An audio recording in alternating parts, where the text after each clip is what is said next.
machine. Washing machine, I'm going to 1 minute.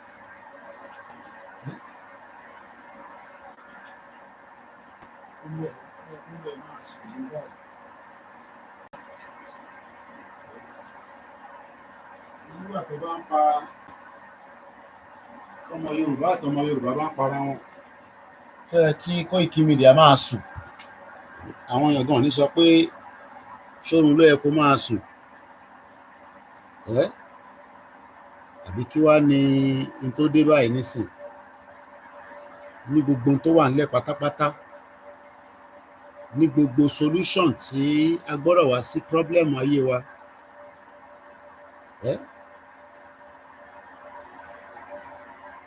Ìdí tá dẹ̀ ṣe ń sọ pé ẹ jẹ́ ká tètè ṣe kíákíá ká lè múra ká exit Nàìjíríà náà dẹ̀ nìyẹn. Bọ̀ kò yí ọ̀pọ̀lọpọ̀ wa, kò yí ọ̀pọ̀lọpọ̀, torí tó bá yí àwọn ọ̀pọ̀lọpọ̀ ni many people máa endorse wá support pé kí ìran Yorùbá kó máa lọ kó dá dúró gẹ́gẹ́ bí orílẹ̀-èdè. Kò yí ọ̀pọ̀lọpọ̀, àwọn èèyàn kàn ń believe pé ta ṣe ń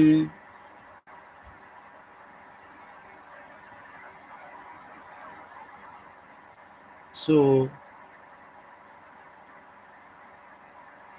kò yí ọ̀pọ̀lọpọ̀, but èmi mọ̀ pé energy tí wọ́n fi ń bára wọn jà ní state yẹn, ó yẹ kó fi energy yẹn ká fi béèrè fún right wa, ká béèrè fún ẹ̀tọ́ wa gẹ́gẹ́ bí ọmọ Yorùbá, ká lè fi Nàìjíríà sílẹ̀. But since tí èyí tó yẹ ká fi bára wa, ká fi béèrè right wa, òun la fi ń bára wa jà, la fi ń bára wa jà ní Ọ̀ṣun state. Àbẹ́ẹ̀rí báwọn èèyàn ṣe ń sá káàkiri.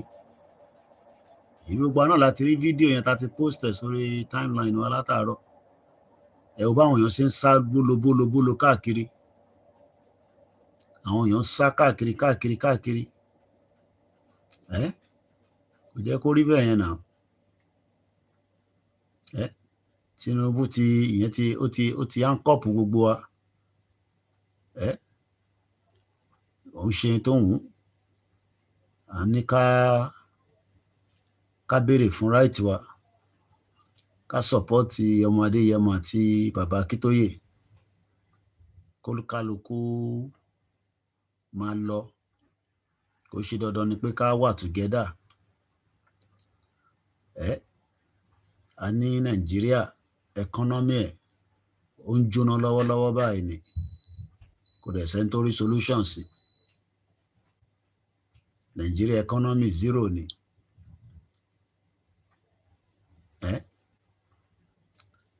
So a dẹ̀ ti sọ títí pé àwọn olóṣèlú wọ́n máa ń wà behind a lot of all these problem. Wọ́n máa ń create iṣẹ́ olóṣèlú nìyẹn. Àwọn máa ń create problem ni. Àwọn máa ń create problem. Tó bá wá create problem tán wá sá sẹ́yìn so that àwọn èèyàn ní mọ̀ pé àwọn ló wà behind ẹ̀. Whereas àwọn olóṣèlú ló wà behind ẹ̀. Tá bá wò lọ wò bọ̀ nísìn, ìlú méjì ṣe lè máa fẹ́ para wọn torí ilẹ̀. Kí ló jẹ́ kí ìlú méjì tó fi para wọn? Kí lẹ fẹ́ máa para yín fún? So I don't understand. But àwọn ò ní dákẹ́ o. À ní dákẹ́ rárá. Torí pé ìran ọmọládé ta jẹ́, Ọlọ́run dá wa dáadáa. Ọlọ́run tó dẹ̀ dá wa kò dá wa fún pé ká jìyà. Ó dá wa pé ká ṣoríire, ká ní làákàyè, ká ráyé gbé. Torí right now àráyé gbé ní Nàìjíríà. ráyè gbé rárá. So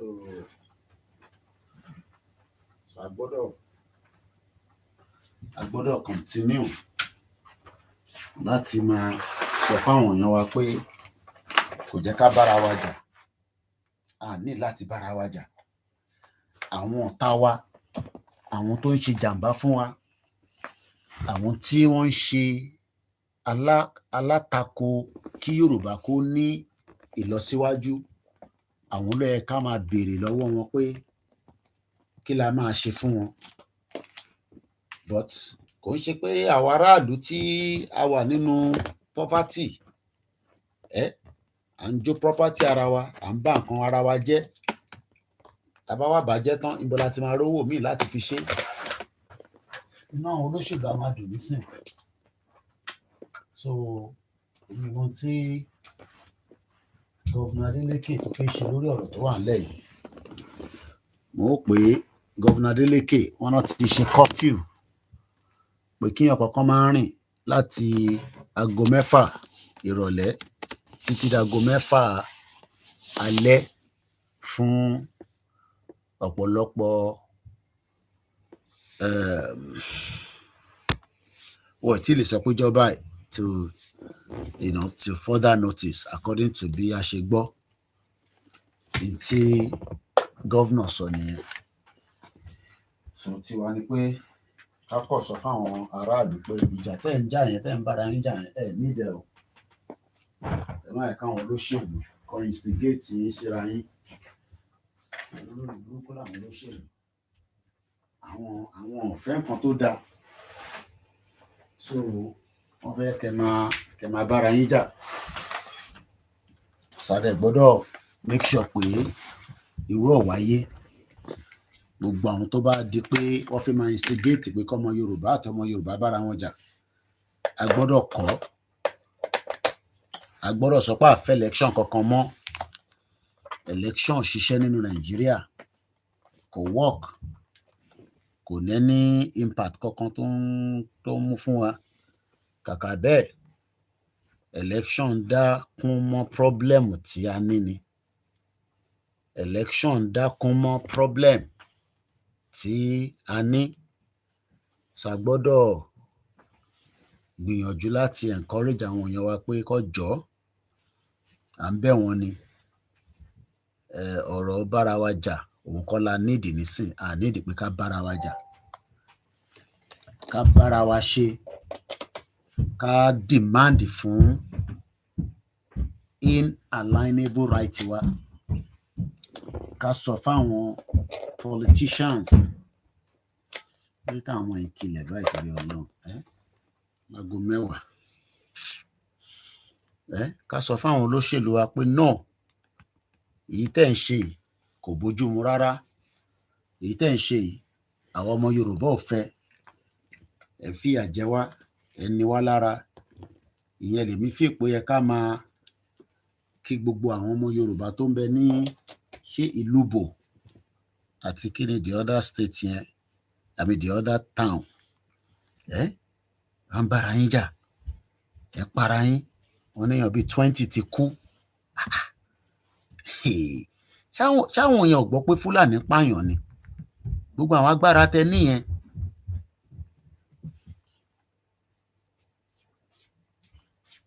Why are you doing gbàgbọ́gbàgbọ́ for? What happened? Me? Yeah, ó tún bí mi. What? No. What do you want? Nothing. Okay. Just saying good night. Oh, okay. I love you. Good night. Sweet dream.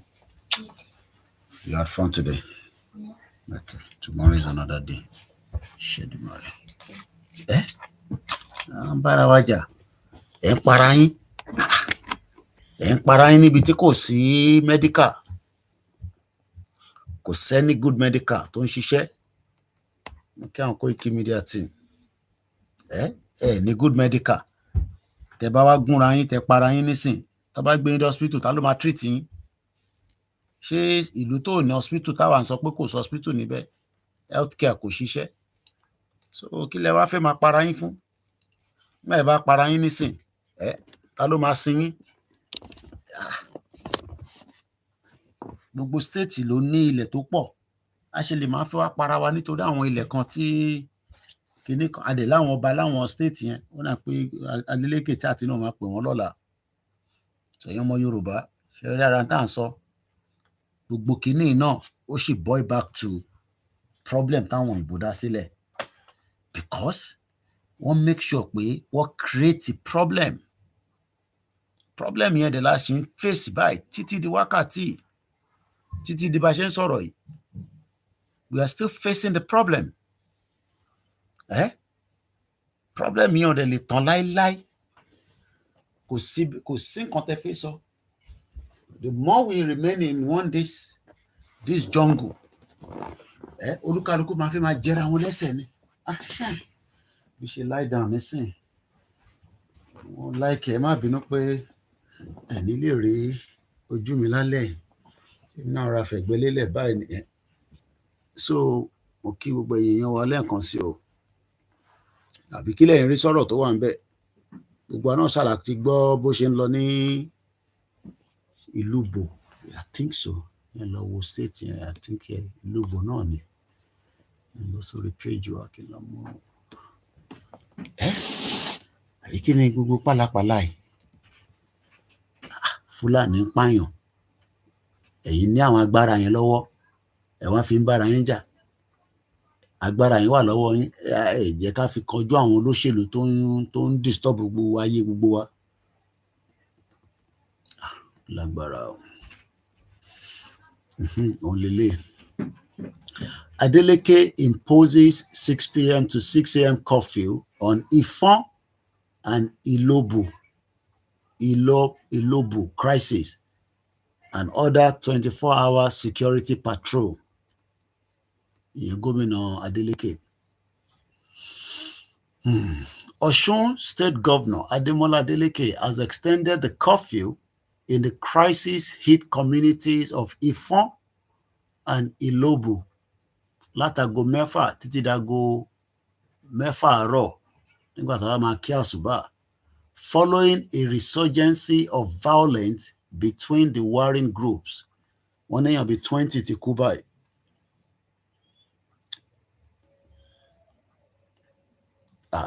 Gbogbo ranting orí social media wọn lè ran politician kò mà sí ìtò kan Tinubu àtàwọn olóṣèlú ranting kẹ lockdown wà ní London nísìn protest wà ní Istanbul àwọn kan tó lè ran gọ́ọ̀mẹ̀ntì nìyẹn àìmọye owó tó ti rún látàárọ̀ nísìn Heathrow báyìí nísìn ó dà pé ó ní flight máa bẹ̀rẹ̀ látàálẹ̀ nísìn wọn mọ̀ bí a flight ti gbéra.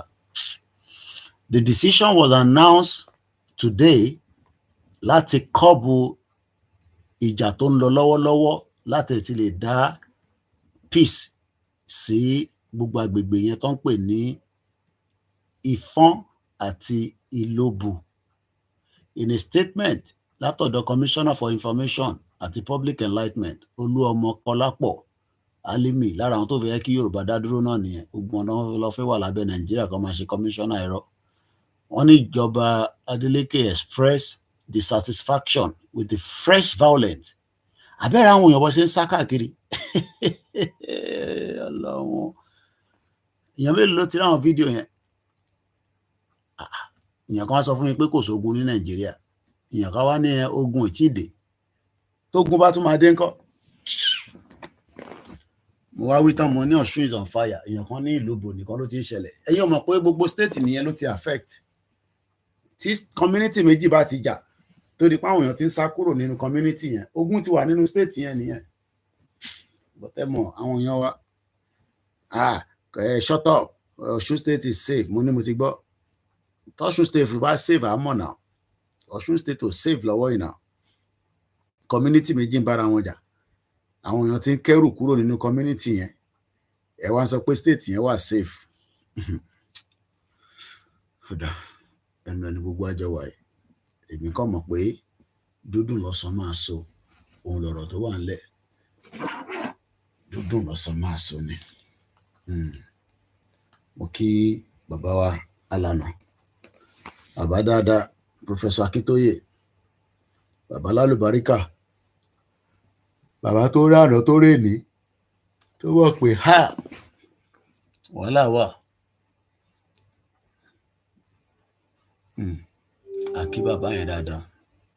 Ẹ jẹ́ ká lọ gbọ́ 10 o'clock news, ká gbọ́ update tó ń lọ lórí ti crisis ti London pẹ̀lú lockdown. Tí o mọ̀ pé lockdown náà ń bọ̀ níjọ́ kan nínú jungle yẹn. BBC News ni mo fẹ́ wò. Watch BBC iPlayer. BBC News la fẹ́ gbọ́.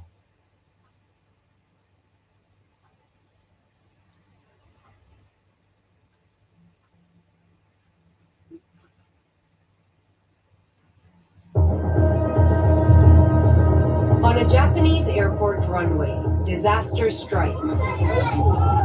Clean up there. My mind went blank.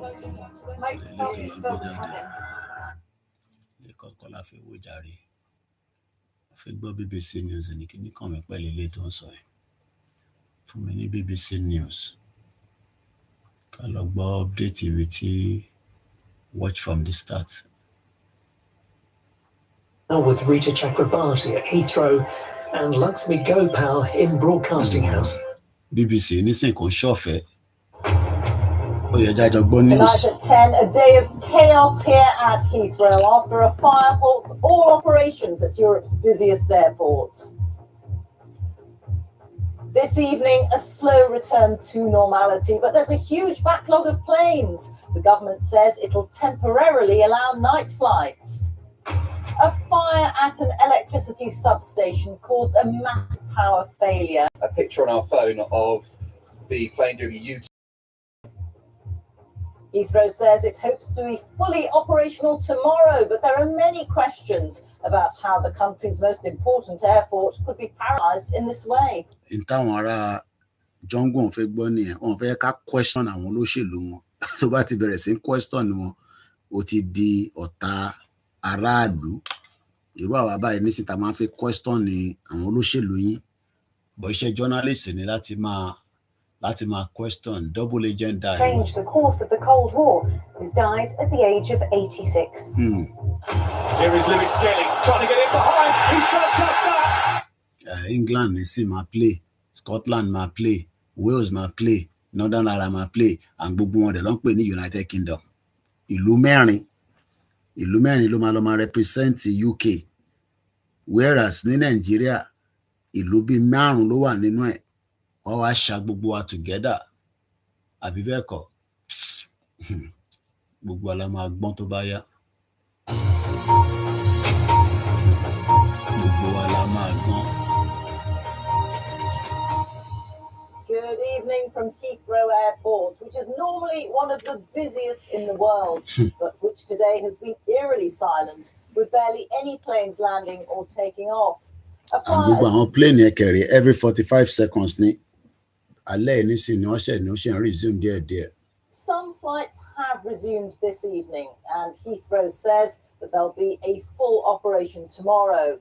The government says it's temporarily lifting restrictions on overnight flights, but the day has been chaotic, with around 200,000 passengers across the world having their journeys affected and 1,300 flights. Tí lockdown máa ń ṣe nìyẹn. Ìwọ tó ní kò ní sí lockdown tó bá ti dé kó ná rẹ lẹ́gbàá. Initial assessment is that it isn't suspicious, but their inquiry is still in its early stages.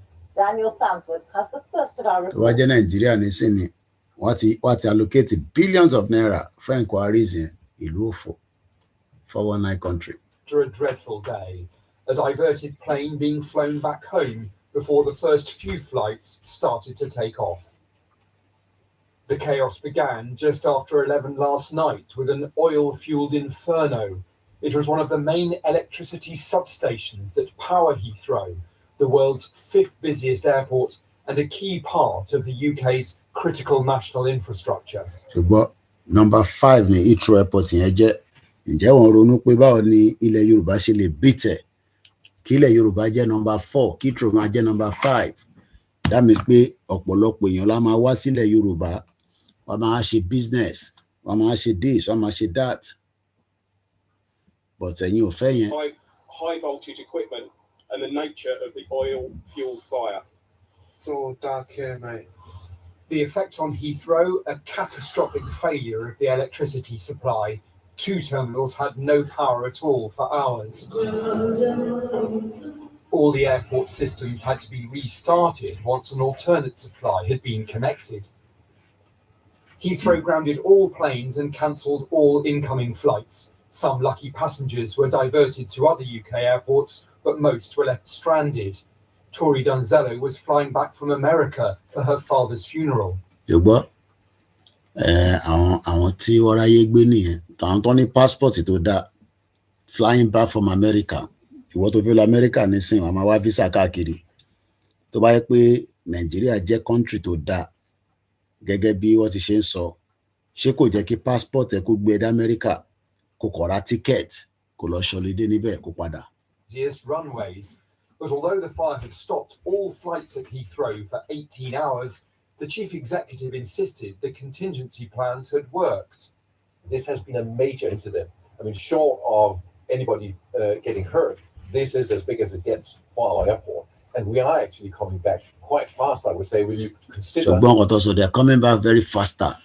Ṣé Nigeria lè come out of recession? Ṣé Nigeria lè come out of Fulani terrorist? Ṣé Tinubu tó rí economy ṣe? Tinubu tó rí security ṣe? Tinubu tó fún yín lóúnjẹ? Tinubu tó ń fìyà jẹ gbogbo yín? The most terrible president we've ever witnessed in the jungle. Not treating it as suspicious and say there's no sign of foul play by a hostile state like Russia or a terrorist group. Wọ́n ti ń bẹ̀rù pé ṣé kò ń ṣe pé Russia àbí terrorist yẹn làwọn fi ń ṣe ẹlẹ́lẹ́yà tí ìlú méjì ń bára wọn jà. Ìlú tó yẹ kó wà together, kó join together, ká bá terrorist jà. The most important infrastructure UK, òun ló ní problem. Wọ́n dẹ̀ ti ń ṣiṣẹ́ lé lórí láti alẹ́ àná náà ni, kò sórun lójú wọn. Gbogbo ilé tí wọ́n ló wà affected, 16,000 ní iná tó shut down. Bí ṣe ń bá yín sọ̀rọ̀ báyìí, the last 5,000 ilé tó níná, iná ti padà sínú ilé yẹn. Ó wá ní kí àwa kúrò níbi tí iná wà, ká máa bọ̀ nínú òkùnkùn, kájọ máa gbé nínú òkùnkùn àbí à ń bọ̀.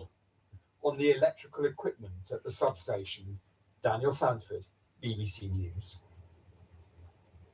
So tonight, a handful of flights have started, but how long until normal service resumes? Well, our transport correspondent Sean Dilley is with me. It's been a terrible day for passengers, Sean. Yes. What's the picture now? Well, chaos doesn't seem quite the strong enough term, does it? The picture now, as you've seen behind you, Rita, there have been planes taking off, not all of them with passengers. 8:58, the first passenger service to Saudi Arabia had taken off. Many of the flights... Ìtàn lọ Saudi Arabia láti London. Nightmare for airport managers and indeed passengers is that flights are in the wrong place. Aircraft are not where they're supposed to be to take off. So if you picture a... And now, ṣorí tán tàn sọ bẹ́ẹ̀ ni pé plane tó yẹ kó gbé àwọn èèyàn kò sí níbẹ̀, wọ́n gbọ́dọ̀ readjust ẹ̀. Ṣé a lè readjust zoo? No, jungle. So possible kí Tinubu readjust Nigeria káwọn Fúlàní dé kó dàrú? But here's the advice tomorrow before you set off to Heathrow or indeed any airport, it's good advice anyway, right, is check with your airline to see that you should proceed to the airport. Because plane tó fẹ́ gbé ẹni tó ń lọ America, plane yẹn wà ní Gatwick. So wọ́n gbọ́dọ̀ kọ́kọ́ dá plane yẹn padà wá sí Heathrow. Ìwọ tó wá ní ń bọ̀ wá tó fẹ́ board yẹn, wà wá lọ check information. Ìdí tá ṣe ń pariwo Yorùbá Nation lójoojúmọ́ ni pé information máa jáde nínú program tá à ń ṣe. Bàbá Koiki ń bọ́dá bá ṣẹ́ dé, iṣẹ́ ṣì ń lọ náà ni. Nígbà tí information mi bá dé, fún yín, but gbogbo yín fẹ́ mọ information, ẹ fẹ́ lọ bàbá Akíntóyè lọ fún kó fún yín information tí kò tíì jẹ́ kó fún wa. Tásìkò bá tó information lẹ́yìn máa dúró dè. Ẹ máa tẹ́tí, ẹ máa lọ gbọ́ program, ẹ máa ṣe information ti jáde, kò tí jáde, ó dá tó bá ti jáde fún night vigil. Ṣé wọ́n ti declare? Àìtí declare. Àwítọ́ èèyàn kan náà òun àwọn ti declare. Ẹ̀gbọ́n táwọn passenger náà sọ. From dawn, people still arrived at Heathrow, only to find it dark and deserted. Hundreds of flights due to arrive. Ẹlòmíì ò experience dúdú bẹ́ẹ̀ rí pé kankan dark. Báwo ló ṣe dark báyìí? Ẹ̀jọ̀ mú bọ̀. Hello? Èmi ti wà lórí program, kí ló ṣẹlẹ̀? nígbà tó ní wọ́n ti pa àwọn èèyàn lọ́sùn state wọ́n ti para wọn tán níbẹ̀ wàláì wọ́n ti para wọn gidi ìlú méjì ń bára wọn jà torí ilẹ̀.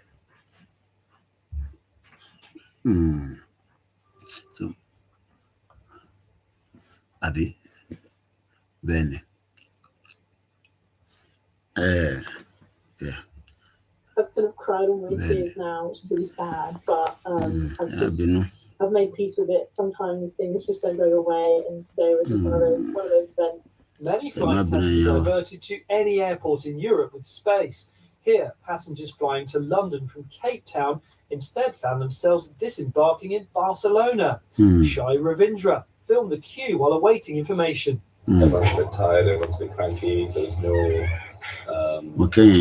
guidance as to where to go to get back to easy. Hotel. Ìjàgbara péyàn ń béèrè fún ráìtẹ̀ wọ́n fún yàn kò sẹ́ni kankan tó fẹ́ fún yín ní ráìtì yín ẹ̀yin lẹ máa wá fáìtì fún báwo nìyàn dẹ̀ ṣe ń fáìtì fún òun náà là ń ṣe lọ yìí ìyẹn á máa ṣe ní bó ṣe lọ bó ṣe tọ́ bó ṣe yẹ kìíní ti da system yẹn rú ń bọ̀ ẹ má bẹ̀ ẹ ti padà láì nísìn so kò wá sí kankan tí kò possible tó bá sọ fẹ́yàn pé Heathrow ó máa shut down lẹ́ni Friday èèyàn á dispute àti sọ̀rọ̀ lórí yẹn láàárọ̀ àgbọ̀dọ̀ tó padà sórí yẹn a kàn ń gbọ́ latest update nísìn láti BBC News. Now on how the emergency unfolded. Europe's busiest airport being taken out of action sparked a big global impact. But let's zone in on where and when this all started. Global this is impact. The North Hyde electrical substation, which powers Heathrow Airport, about a mile and a half away.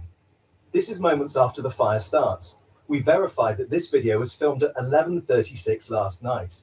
Locals say that minutes later, there is a second blast.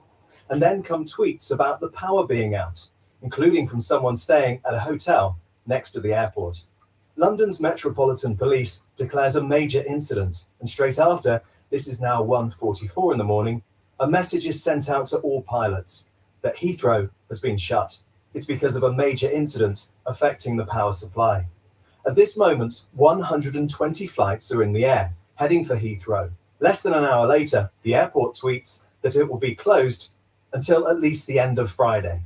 Let's have a look at how the impact of all this played out in this sped-up footage. You can see all these planes were destined for Heathrow, but they all had to be diverted, meaning this was what the Heathrow arrival port. ṣùgbọ́n tán sọ kò mú kí ẹ̀yin èèyàn wa ìkàlẹ̀ ọ ẹ káàbọ̀ sórí ìkànnì wa mo kí wa lọ́tún lọ́sì àkú sinmi ẹ̀ní àkú iṣẹ́ takuntakun ṣe rí nǹkan kan lè ṣẹlẹ̀ nígbà tí Heathrow shut down nísìnyí kí ló ṣẹlẹ̀ olúkálùkù gba kámú lóòótọ́ operation ti padà lálẹ́ yìí but ó máa take some days ó máa take some weeks cost yẹn kò tí lè sọ pé nǹkan báyìí ẹ jẹ́ ká fi wá ṣàpèjúwe fún ilẹ̀ Yorùbá ẹni tó báyìí ti subscribe sórí backup channel wa tá à ń pè ní Koikimedia backup channel lórí YouTube ẹ bá ti type Koikimedia ẹ kàn fi backup sí lẹ́yìn àgbéjáde èèyàn 54 ló ti subscribe responsibility tiwa ni pé ká ní backup responsibility ẹ̀yin tẹ́ ń gbọ́ wa ni pé kẹ́ lọ follow ẹ̀ torí ìjọ́ kan máa wà Facebook lè shut wa down but ẹ bá ti mọ ibi tí backup wa wà ẹ̀hún lẹ́ ń gbọ́ nísìn Heathrow gangan àwọn gan ní backup odindi Heathrow airport kò ní backup odindi Heathrow airport wọ́n wà in darkness for many hours odindi Heathrow airport nìyẹn wọ́n wà on darkness torí pé wọ́n ní backup láti alẹ́ àná wọ́n ṣe bẹ̀rẹ̀ sí fly ní alẹ́ yìí so tá a bá ní kẹ́ lọ subscribe kò ń ṣe torí nǹkan kan ju pé torí àǹfààní ara wa náà ni ok ẹ wo Koikimedia tá à ń lò nísìn ọ̀sẹ̀ méjì lọ ti suspend ẹ̀ fídíò tó dẹ̀ suspend ẹ̀ fún yẹn fídíò tó jẹ́ kó wà lórí social media ni kò ń ṣe fídíò pé àwọn kan bára wọn sùn kò ń ṣe pé èèyàn kan gbé ọyàn síta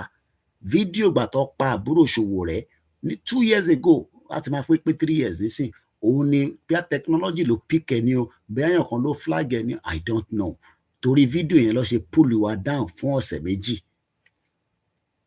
ìdí tá a ṣe ń sọ fáwọn èèyàn wa nìyẹn ẹ lọ subscribe ọ̀fẹ́ kúkú ni ẹ sanwó fún ẹ lọ subscribe ẹ ní tẹ́ ẹ bá mọ líǹkì yẹn ẹ̀yin ẹ kọ typing nínú YouTube search engine Koikimedia ẹ ti mọ spelling Koikimedia kẹ wá fi backup sí lẹ́yìn backup yẹn is BACKUP backup àgbéjáde ẹ follow ẹ a wà live lórí ẹ báyìí nísìn àwọn èèyàn ti ń darapọ̀ wọ́n ń gbọ́ wa láti bẹ̀ so ẹ jẹ́ ká padà sórí ọ̀rọ̀ tá à ń sọ lọ ẹ̀yin aráàlú Ìlóbù àti Ifọ̀n èmi ò mọ ohun tó ń fàjà láàrin yín èmi á kọ́ sọ pé agbára tẹ ní ẹ má ká fi bára wa jà irú àwọn agbára báyìí ló yẹ ká reserve fúngbà tí ilẹ̀ Yorùbá bá máa nídìí yín kò ń ṣe pé ká máa fi irú àwọn agbára yẹn ká máa fi bára wa jà kí là ń bára wa jà fún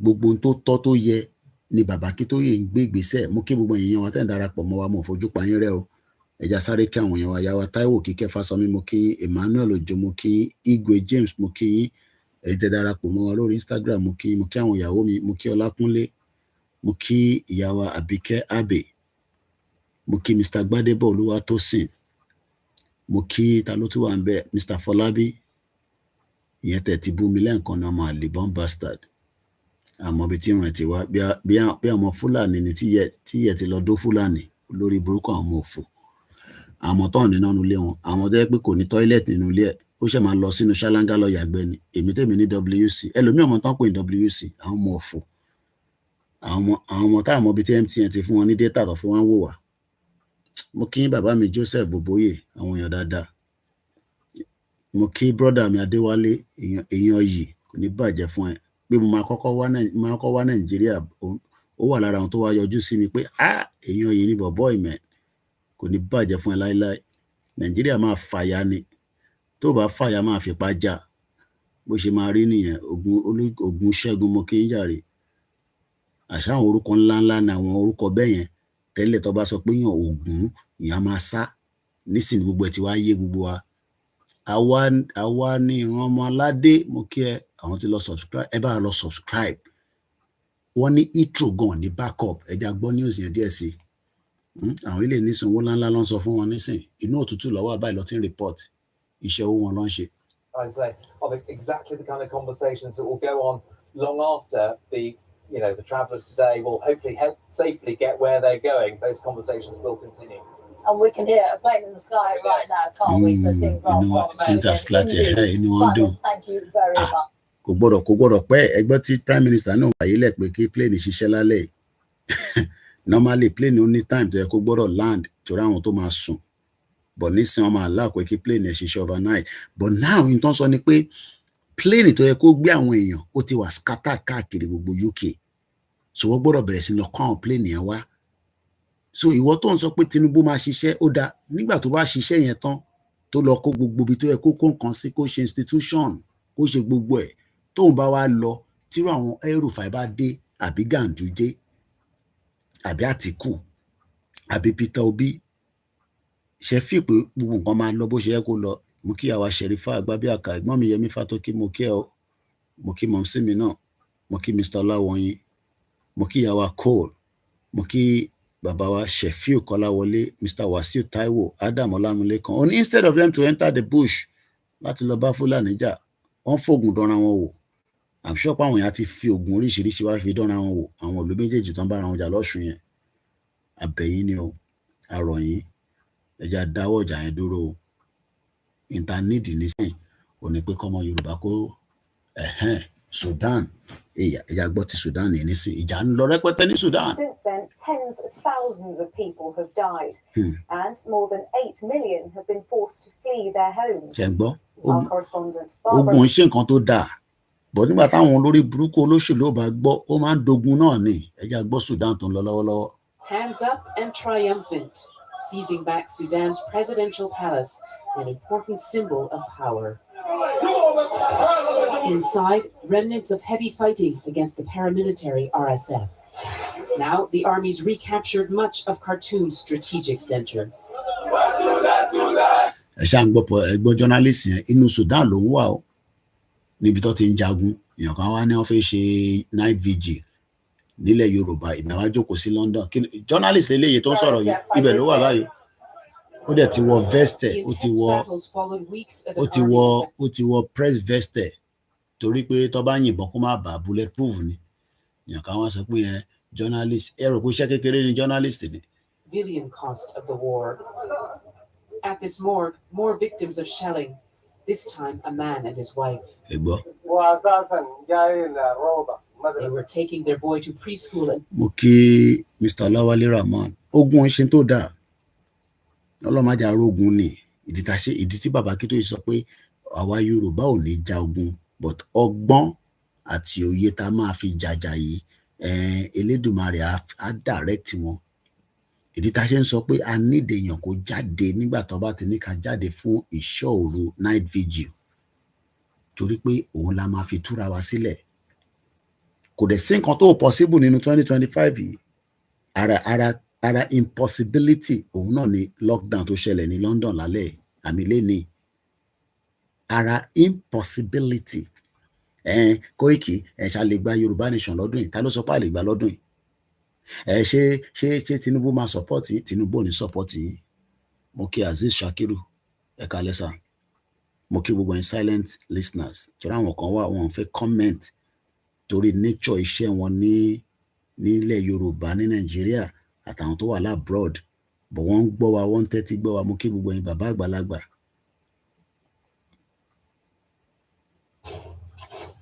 Abdin Durma dug graves before the war. Now he does nothing else. The dead due also to a health system overwhelmed by conflict. Conflict ò dáa.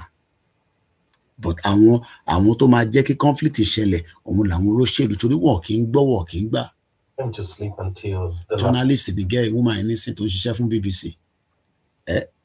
Kò sọ pé torí ibi tóun lọ yẹn war zone ni ó lọ bẹ́ẹ̀. Àwọn ò tí jagun nísìn a kò fi ṣe night vigil ìyẹn kan wá ní ẹ má wálé àìṣe máa ní ká má wálé. Journalist lèmi mi máa wálé. Journalist máa ń káàkiri ni you follow the story.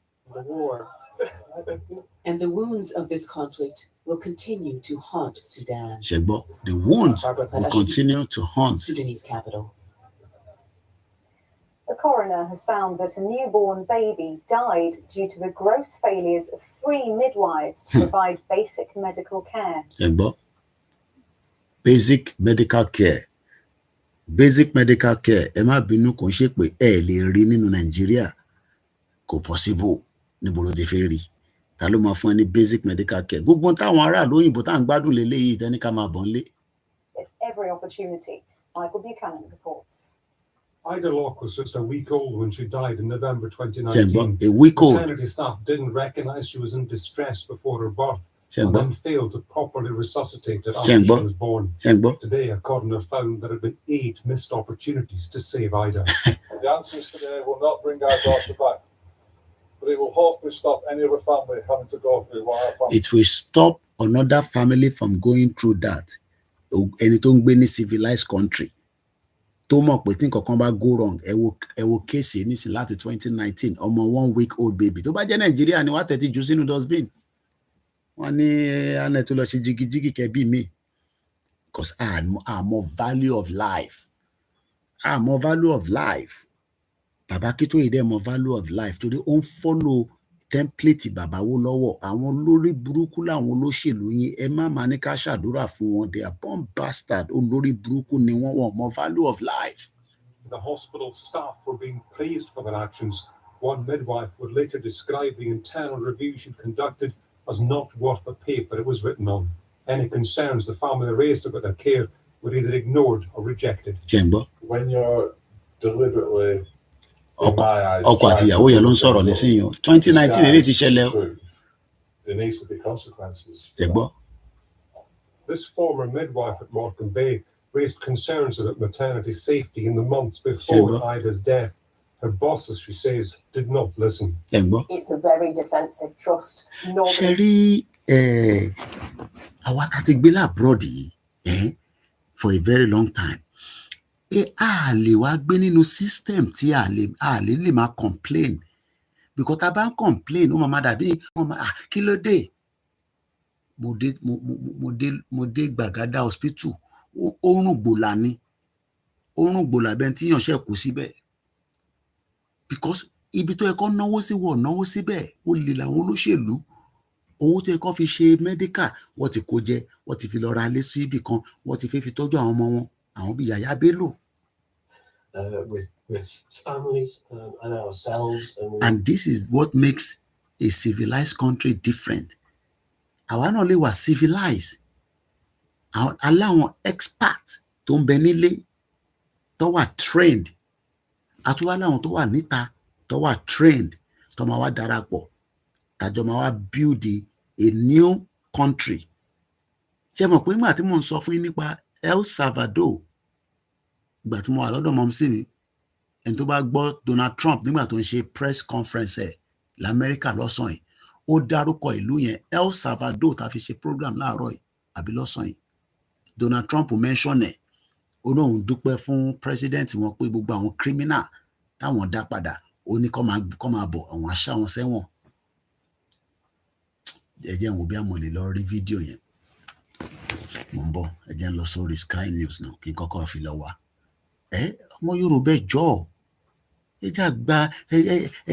ẹjá agbára wa kúrò lọ́wọ́ ìlú tó ń ṣe tiwa yìí ìlú tó ń fìyà jẹ wá tí gbogbo wa dẹ̀ rí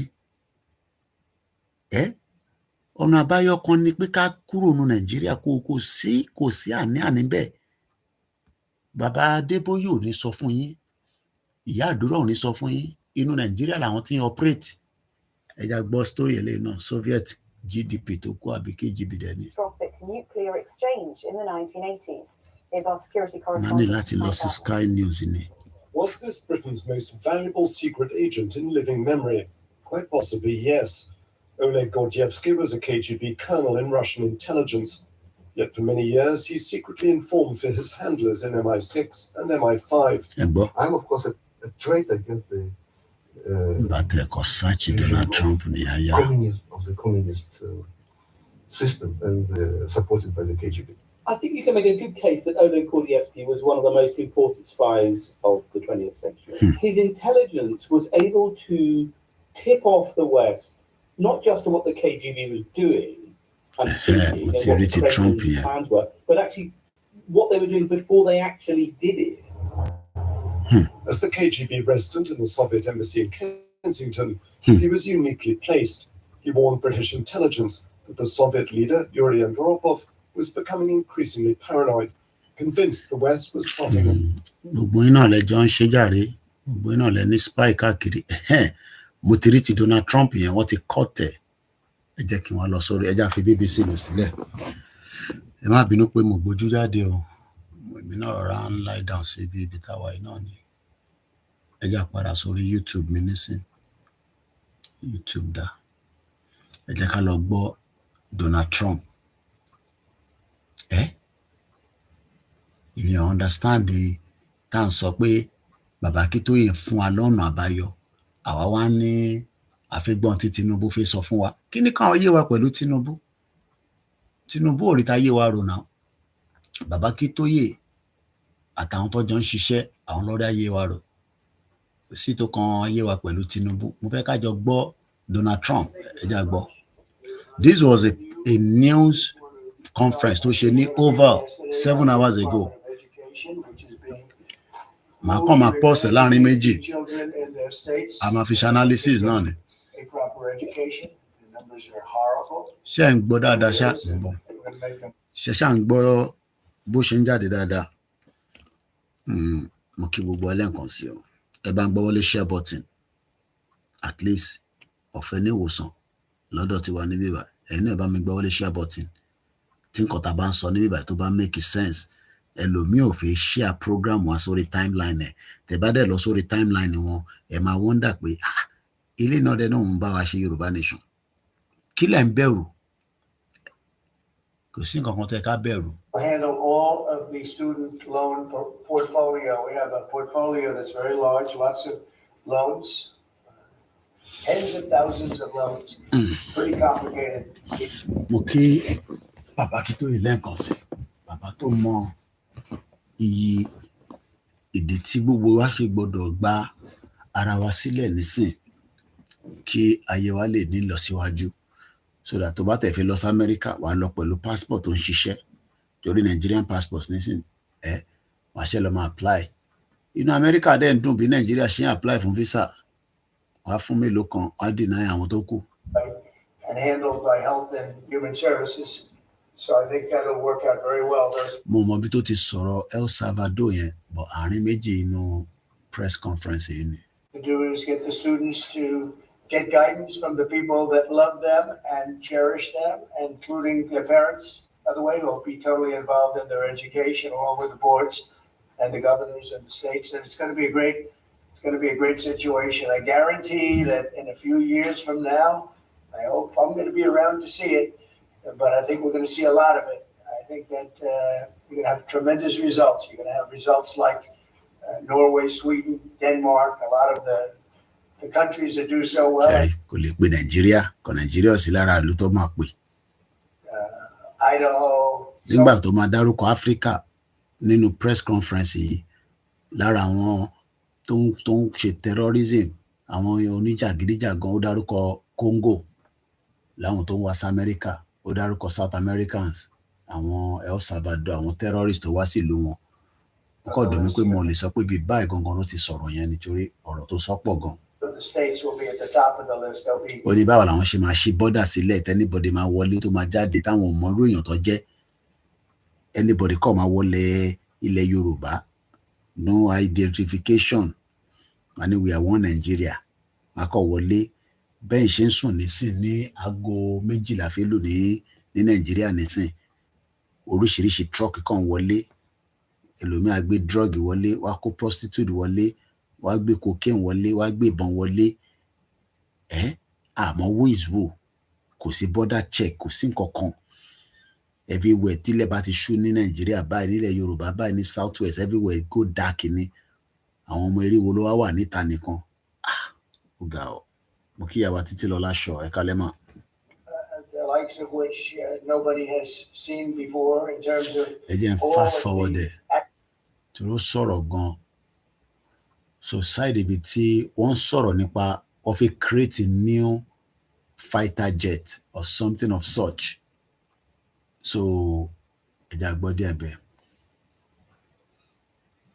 Jaguar or Land Rover owner? Advert ẹ jẹ́ àjẹká advert yẹn lọ.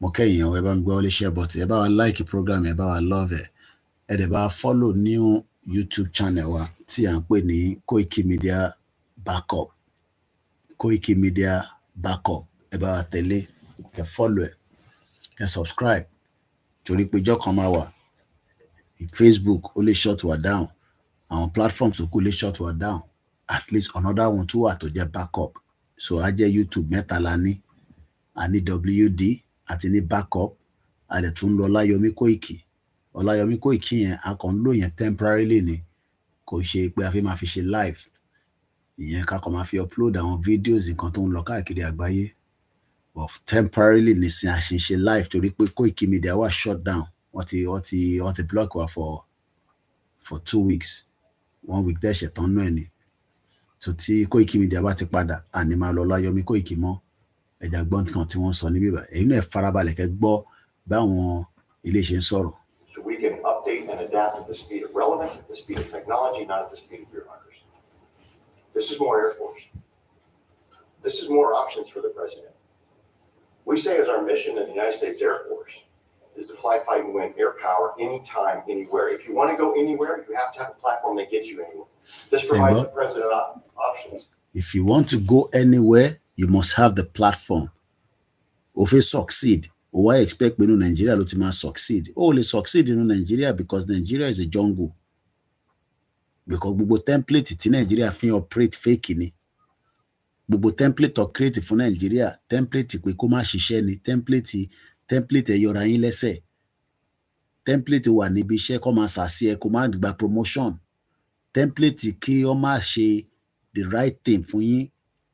Ẹlòmíì tí àtẹ̀fín jókòó nínú ọ́fíìsì ẹ̀yin civil servant kò ṣerú chair ló yẹ kẹ́ fi jókòó because torí back pain gbogbo yẹn ló ń factor nínú ìlú táwa ti ń ṣiṣẹ́ níbí báyìí kódà ẹni tó ń fọbọ́ gan sef ó léye time tó gbọ́dọ̀ dúró títí o kò lè tọwọ́ bọ any chemical bí nǹkan kan gbọ́dọ̀ wọ gloves gbogbo nǹkan ló ní procedure kọ̀ǹpútà tó ń jókòó sí ó léye minute tó gbọ́dọ̀ fi jókòó síwájú ẹ̀ torí ojú ẹ̀ because ó fi san compensation for anything all these things is all possible but Nigeria ò ní template yẹn pé kó lè ṣeé ṣe wọ́n mọ̀ ni ìyẹn lẹ́yìn wá ń sọ pé ó máa ṣeé ṣe báwo ló ṣe fẹ́ ṣeé ṣe. From the very one end, which is a quick response, and then we can get right back into fighting stance without quick response bí Tinubu bá ṣe gbogbo ẹ̀ tán á wá dá padà fáwọn northerners àwọn kan ní ẹ kó tẹ̀ fún wa ní restructure kí lẹ fẹ́ máa bá restructure fún nígbà tá a bá lè gba freedom wa aṣáà ti mọ meaning freedom nísìn Baba Akintoye ní if we restructure a ṣì máa wà nínú Nàìjíríà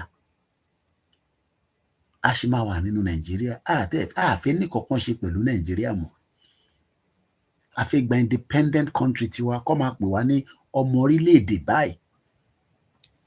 Deploy troops that are going to take maybe months and cost more lives. We can be back in fighting stance and maybe we restore that deterrence all the way to decisive victory as part of a joint force that is the most lethal and capable military ever known in history. That's what we provide now, and this allows us to provide it into the future. It's more deterrence, more capability. It's what peace through strength looks like in the future. So it's a new fighter jet of a crate. Òun ló ń ṣàlàyé ìyẹn máa yìí inú Oval Office. This was today Donald Trump press conference. Mo farabalẹ̀ gbọ́ nígbà tí mo wà lọ́dọ̀ mọ̀mísí mi.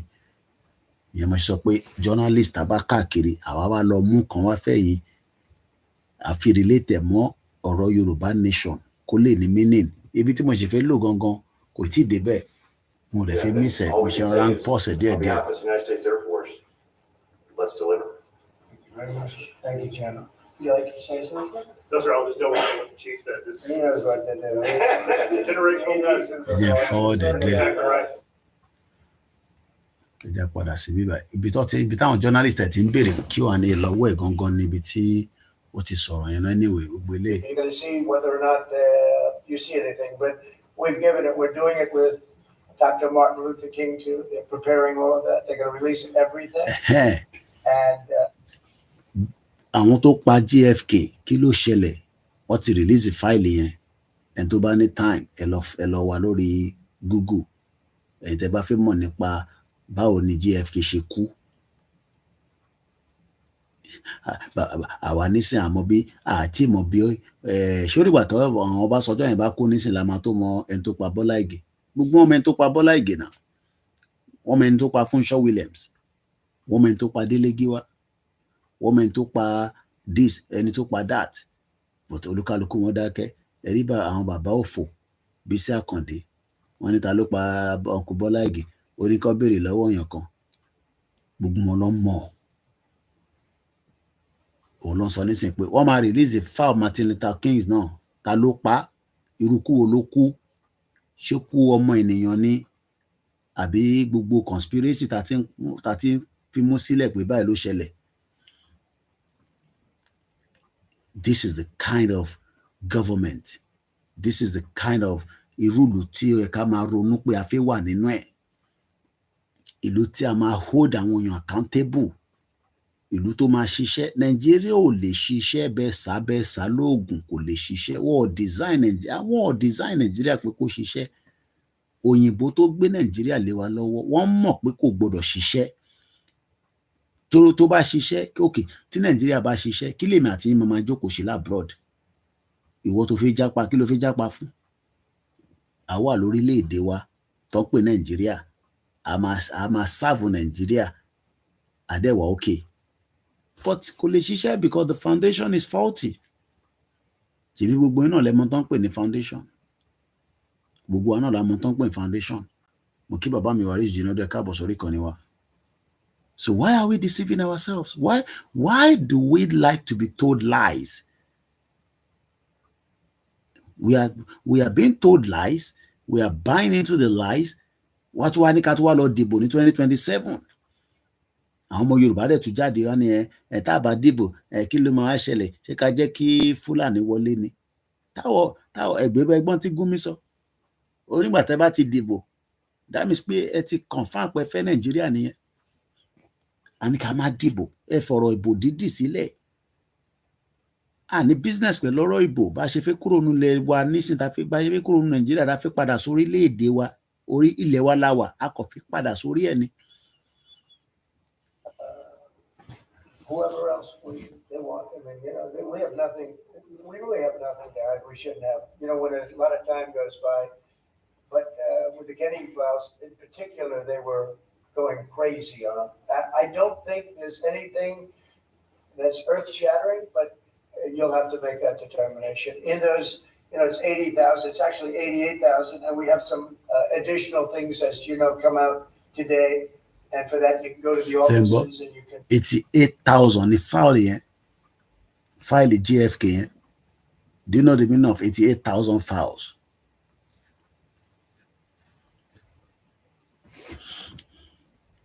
Mo kí èèyàn wa.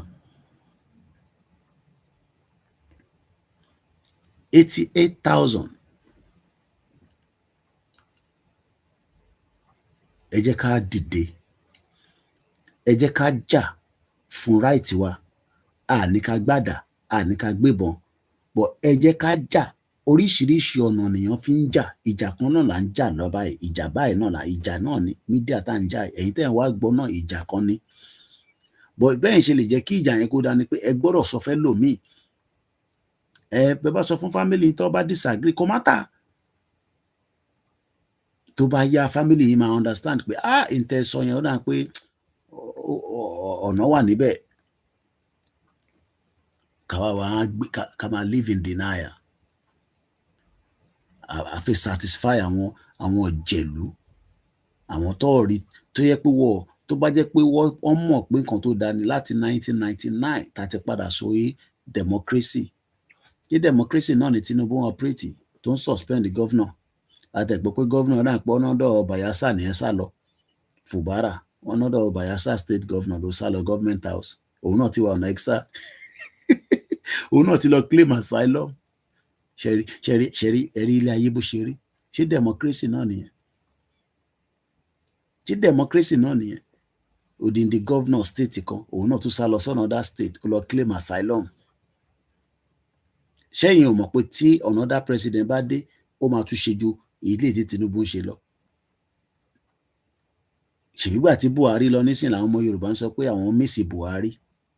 Ṣó yẹ kí ọmọ Yorùbá jáde lánàá ẹ̀ kó máa sọ pé òun mísì Buhari. So another president bá tún dé àtún máa sọ pé a mísì Tinubu. Tinubu tó terrible tó worst. Whatever you want to see. Everything is out there, totally open. Ṣẹ̀gbọ́n.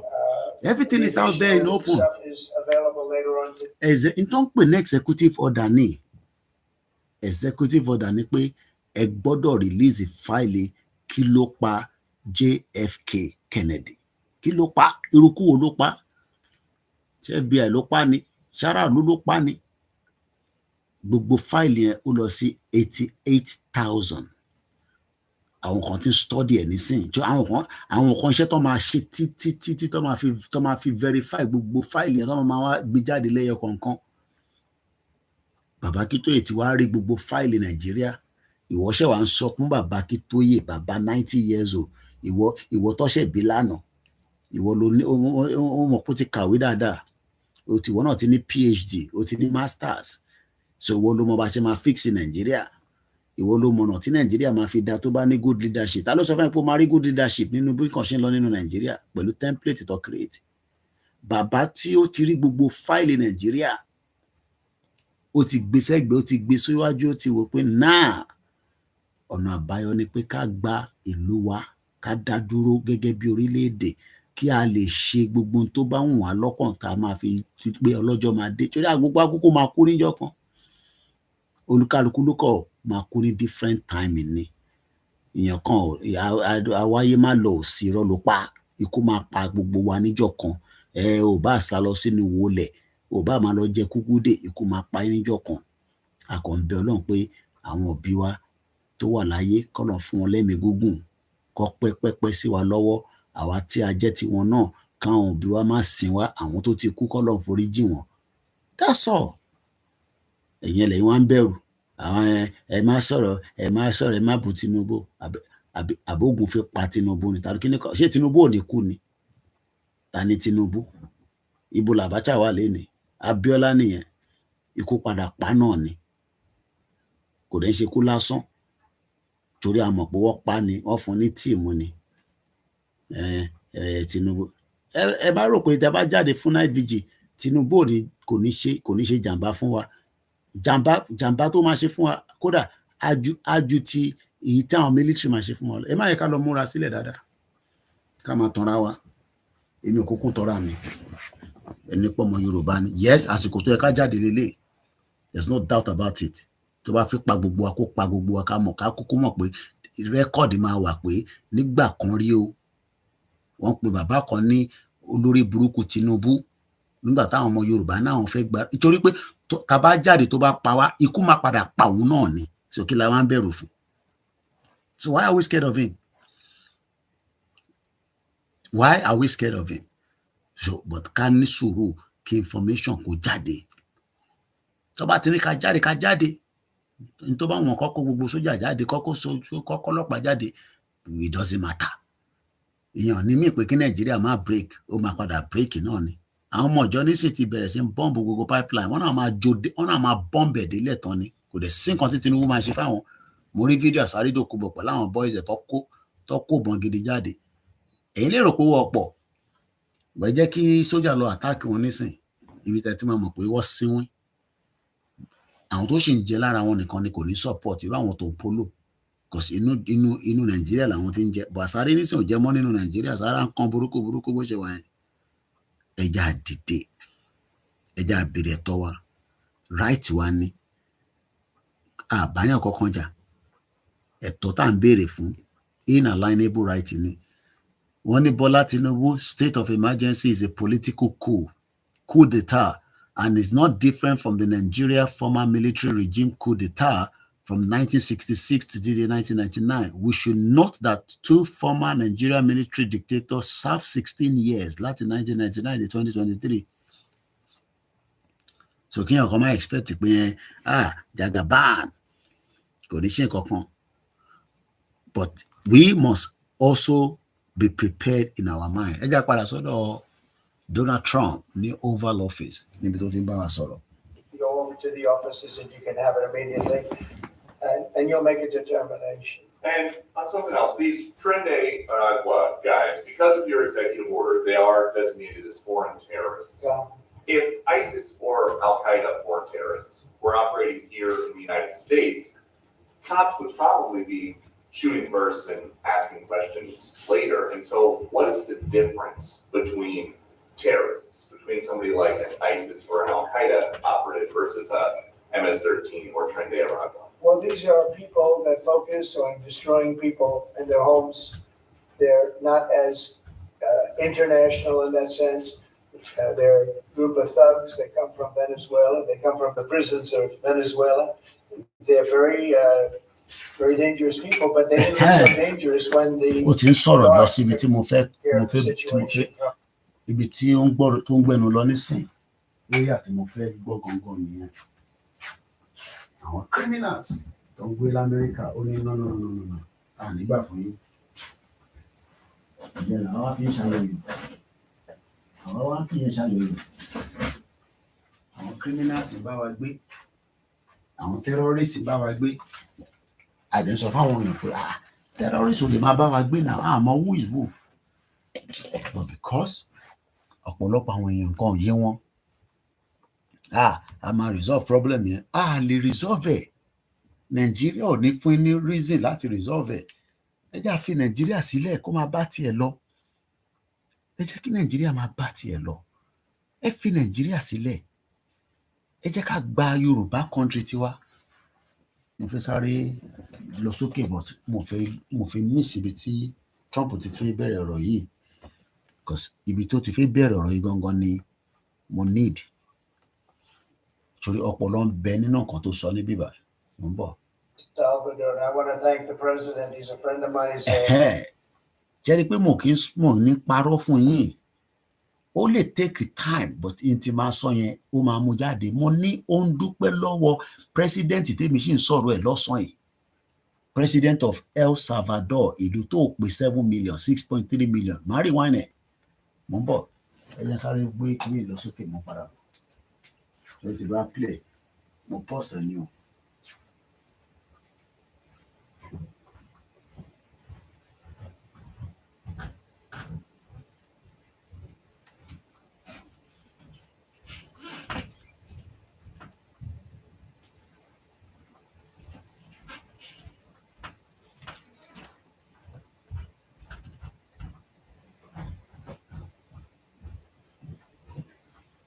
Nígbà tí mò ń sọ̀rọ̀ nípa El Salvador láàárọ̀ yìí èmi ò mọ̀ pé Donald Trump ṣì máa wá dúpẹ́ lọ́wọ́ ẹ̀ ẹ wo bẹ́ẹ̀ mi náà ṣe sọ̀rọ̀ bàbá yẹn láàárọ̀ yìí ẹni tó bá follow program tá a ṣe láàárọ̀ yìí bàbá mi wà rẹ̀ ní Koiki ní 2023 tó sọ pé wọ́n ajá wọ́n máa jẹmọ yóò yà concerning Yorùbá wọn ò dẹ lóhùn ẹ wọ́n dá mi lóhùn torí wọ́n attack mi ni ìwọ ló fẹ́ gbógun wá yàbàbà ìgbògbògbò ogun tí ìdè ní ìlú méjì bára wọn jà ẹ lọ wo fídíò yẹn ẹ sunkún fọmọ Yorùbá lálẹ́ táwọn èèyàn sáré tótótótótó ẹlòmíì ò rántí mú bra ẹlòmíì ò rántí mú pátá ní ìlú Ìfọ̀n àti ìlú Bù tó ń bára wọn jà yẹn àwọn tẹ ká konu ká bá Fúlàní jà wọ́n bára wọn jà wọ́n sa ògùn síra wọn wọ́n ń balẹ̀ ara wọn jẹ́ a lè sọ pé gbogbo eléyìí kọ́ ni ọ̀nà àbáyọ now ẹ jẹ́ kí n rewind díẹ̀ sí i tẹ́ bá lọ gbọ́ program tá a ṣe láàárọ̀ yìí aago méjì lọ tí ìlú lọ́rọ̀ tiwa so a ṣe wà ní 21st ìjọ Friday ẹ lọ gbọ́ program yẹn àṣẹ Donald Trump gan ṣì máa wá dúpẹ́ lọ́wọ́ president El Salvador kódà date of birth mo ha sórí ni July 26, 1981 ọmọ 43 years old àbí 43 years èmi ò mọ tó ń ṣàwọn èèyàn wa o èmi ò mọ tó ń ṣe wa o ẹja gbọ́n tó Donald Trump ṣe sọ. For an Al-Qaeda operative versus a MS-13 or Trinidad and Tobago? Well, these are people that focus on destroying people in their homes. They're not as international in that sense. They're a group of thugs. They come from Venezuela. They come from the prisons of Venezuela. They're very dangerous people, but they didn't look. And the guards took care of the situation from El Salvador. And I want to thank the president. And I want to thank we can't be joking with our lives. Ẹ jẹ́ sáré lọ Nàìjíríà. Ẹ jẹ́ sáré lọ Nàìjíríà yẹn. Anything can happen because security ayé wa kò secure. Ọlọ́run ló ń ṣe security. Ẹjọ́ tó fi yẹn sílẹ̀. Ọlọ́run ò ní kí a má lo technology láti fi secure ayé wa. Ọlọ́run máa fi ṣọ́ ẹ̀ṣọ́ wa.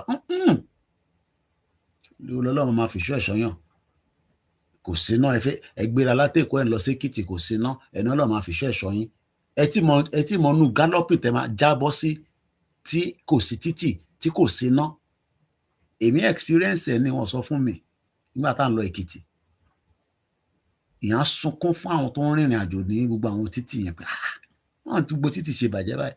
Àwa máa jáde a máa pariwo we have the largest bitumen. We have the largest bitumen. The second in the world.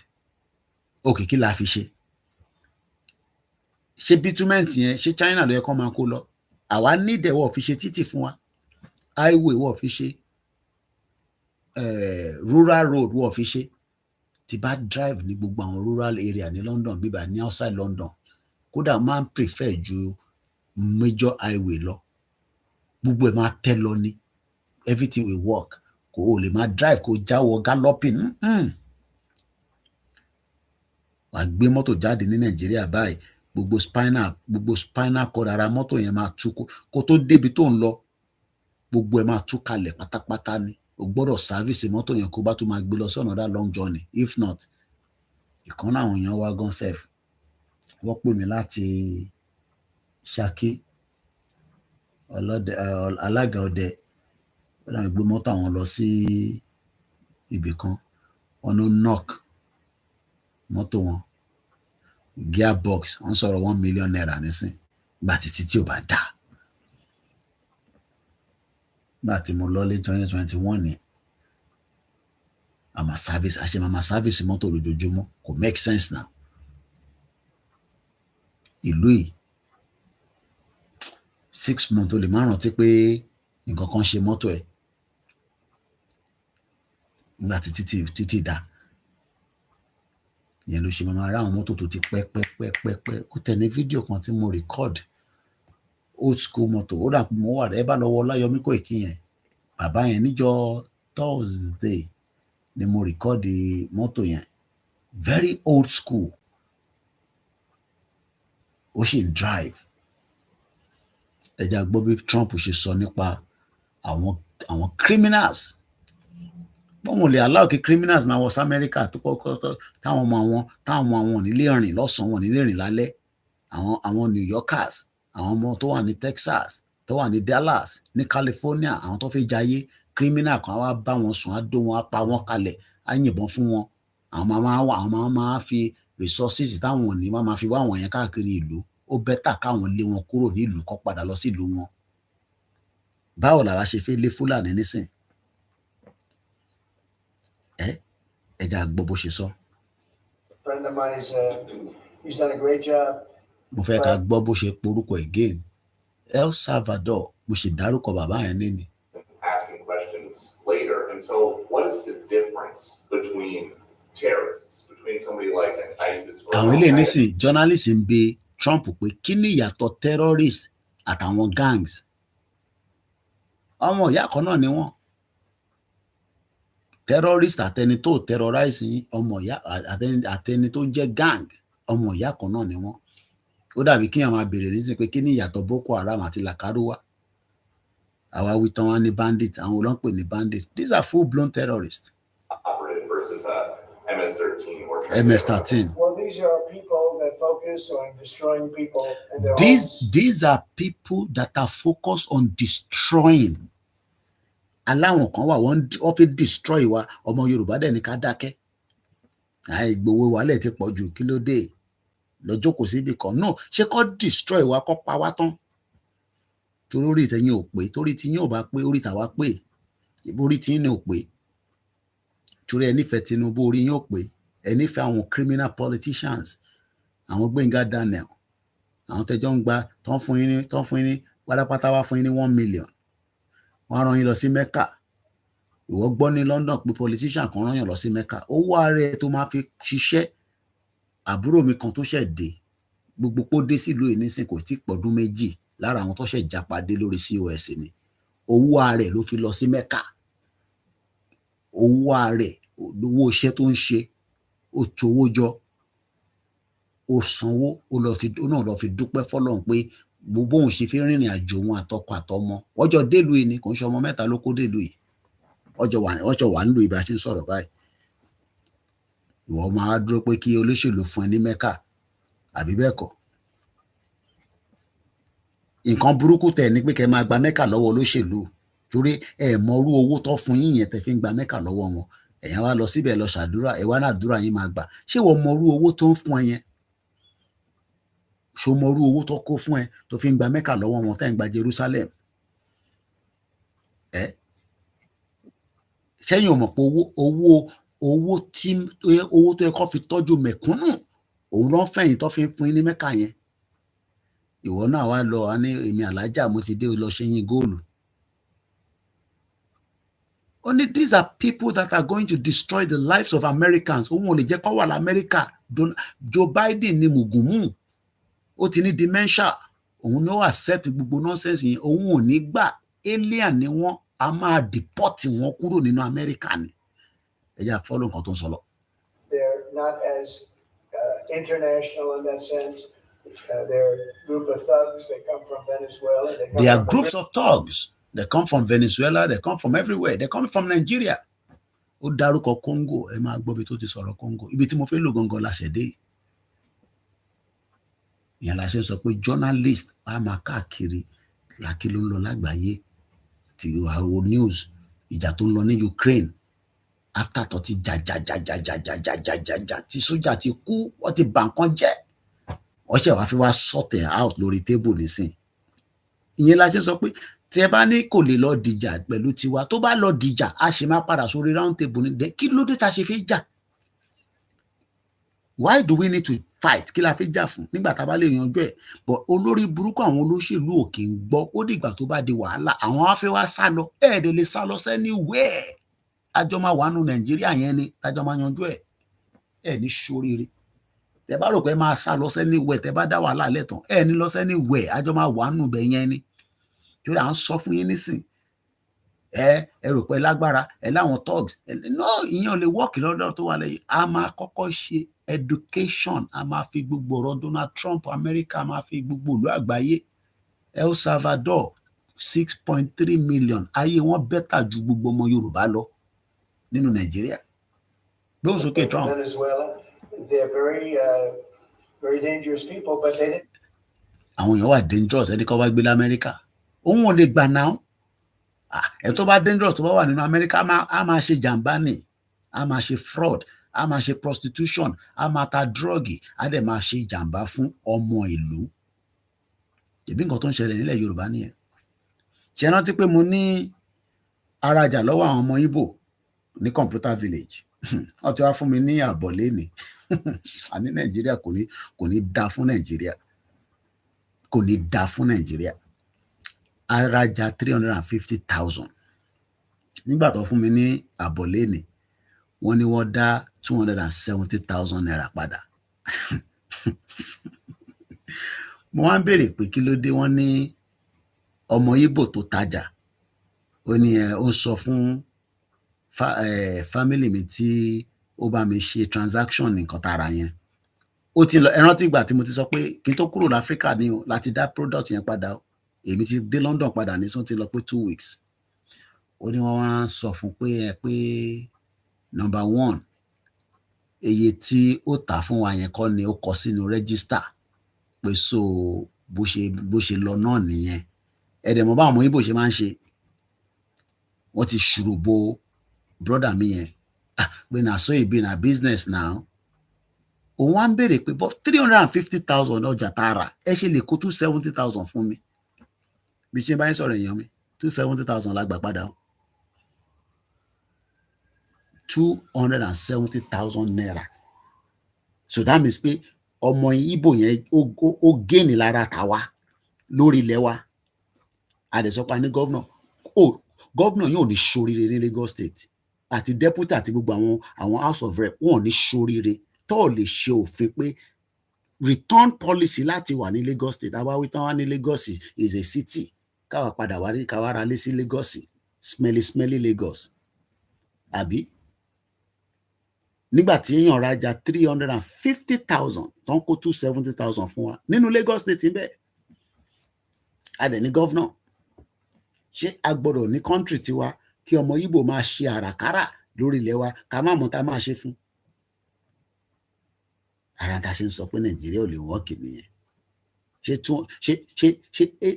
80,000 naira wá jẹ́gẹ́ bí ọmọdé ṣé wọ́n san salary 80,000 fún ọmọ Ìgbò yẹn tí òun gba 80,000 ní a month as salary so ó jèrè 80,000 lọ́wọ́ wa wọn náà dẹ̀ ti ṣùrù kọ́ ti kóra wọn dé nìyẹn wọ́n sọ pé but 350,000 ní product yìí kí ló wá fẹ́ kó 270 fún mi pé bó ṣe máa ń lọ nìyẹn pé product yẹn iye tí ọ̀gá ní káwọn ta kọ́ nìyẹn òun lòun kọ́ fi tiẹ̀ kún eléyìí ń ṣe super story o 270,000 la gbà padà nínú 350,000 and you expect me to come and live in that shit whole country ní ṣoríire gbogbo ẹ̀ tẹ́ bá ní ká kick Nàìjíríà ogun lákàáyé máa pa gbogbo yín ni àwa ní country a ní constitution a lófin àjòjì kan wá wà nínú country yẹn wọ́n bí mi dá kí n rófin ìlú yìí ọ̀ tí ibi dáàdì mi dání mo sọ òrófin tó bá ti rófin ó máa pay compensation fún ni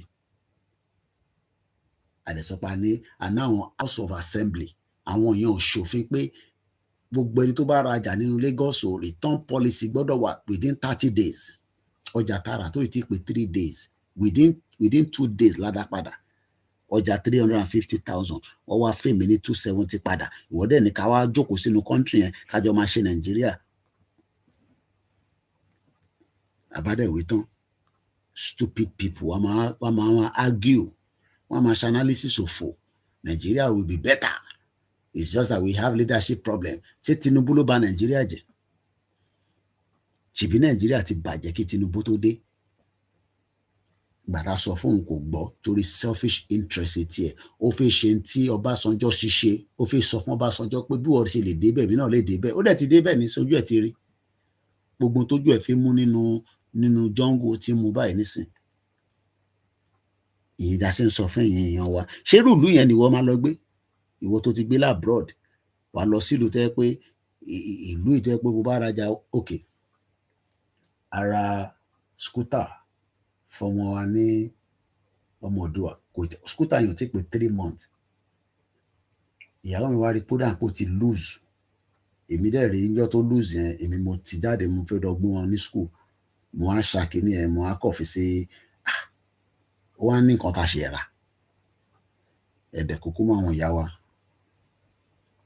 mo ṣáàrí pé ó ń tà láti fix ẹ̀ lánàá aṣọ ti package ó ti dá padà fún Agos ó ti dá padà fún Agos ìgbà tí mo kọ̀ pé òun lọ sí Agos mo ní kí ló fi lọ ṣe Lagos ó náà wọ́n máa dá scooter yẹn padà ó ní kò ṣiṣẹ́ mọ́ ẹ̀wọ̀n náà wá fi dídà tọkùnrin ó ṣàṣe move ó ń lọ ń bọ̀ but screw kan ó ti loose lára ẹ̀ kí má tàn yín àti lọ gba tuntun lánàá èmi mo lọ gbé lánàá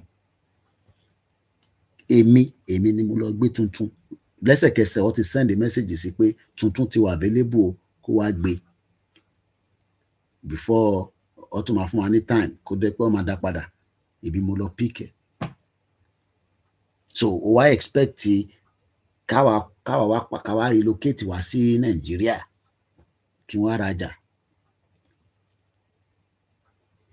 ká má lè dá padà ṣé ogun Fúlàní náà nìyẹn ìyẹn la ṣe sọ pé ogun tó ń bá Nàìjíríà jà ẹjẹ́ ajẹ́ kó máa bá tiẹ̀ lọ nígbà tá a bá gba country wa tán ká ní constitution tó bá bí anybody dá àtọmọ Ìgbò ni o àtọmọ Yorùbá ni o ìyẹn rajà ò dá padà àbí oní ò lè gbà ìwọ́gàn onídánwò ẹ̀wọ̀n ló fẹ́ lọ nìyẹn ó ń lọ ẹ̀wọ̀n nìyẹn bí àṣà prasista lọ́wọ́n ló máa ń ṣá wọn sẹ́wọ̀n ni tó bá gbé ní Benin Republic tó bá misbehave wọ́n ní ẹ̀wọ̀n ló máa ṣá ẹ sí ó máa wà lẹ́wọ̀n ó mo ti pẹ́ díẹ̀ lórí program ìbọn mo jẹ́ síbò jẹ́ kí ká gbọ́n kan tí Trump sọ ká lè tètè parí program kí mi lè lọ fẹ̀gbẹ́ lélẹ̀ lókè jàre.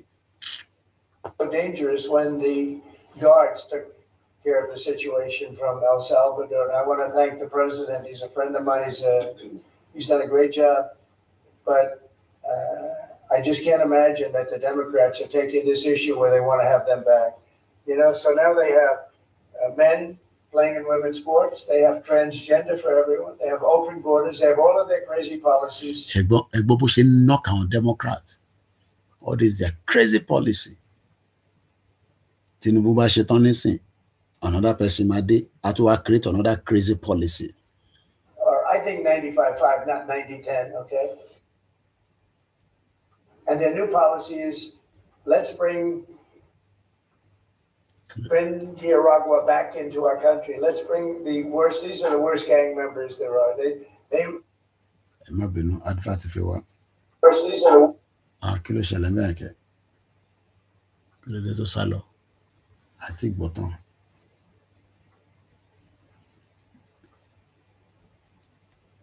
Mo kí gbogbo èèyàn wa. Ẹ jẹ́ ká advert yẹn lọ. Ìyá wa Títí Lọláṣọ ní people wake up Nigeria is a crime scene. A lè sọ jù báyìí lọ bá ṣe ń sọ lọ lójoojúmọ́ yìí. Kí ló ṣẹlẹ̀ kẹ́?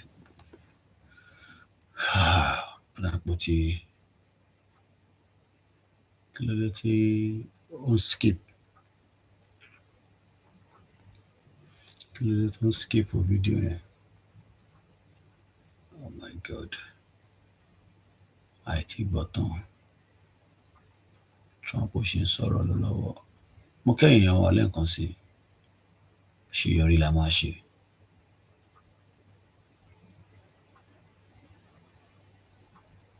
They have transgender for everyone. They have open borders. They have all of their crazy policies that are, I think, 95-5, not 90-10, okay? And their new policy is, let's bring Nicaragua back into our country.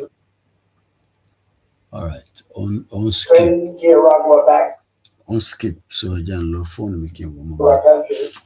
Mo tó ṣẹlẹ̀ bẹ́ẹ̀ on skip. On padà sórí fídíò tèmi instead of again lọ sórí YouTube látòrí phone mi. Mo kí wa lẹ́ẹ̀kan sí pé a kú jókòó. To our country. Let's bring the worst. These are the worst gang members there are. They looked amazingly frail, though. By the way they were handled, it's very amazing. You know, they weren't when they were in Colorado cutting the fingers off a man because he made a phone call to the police.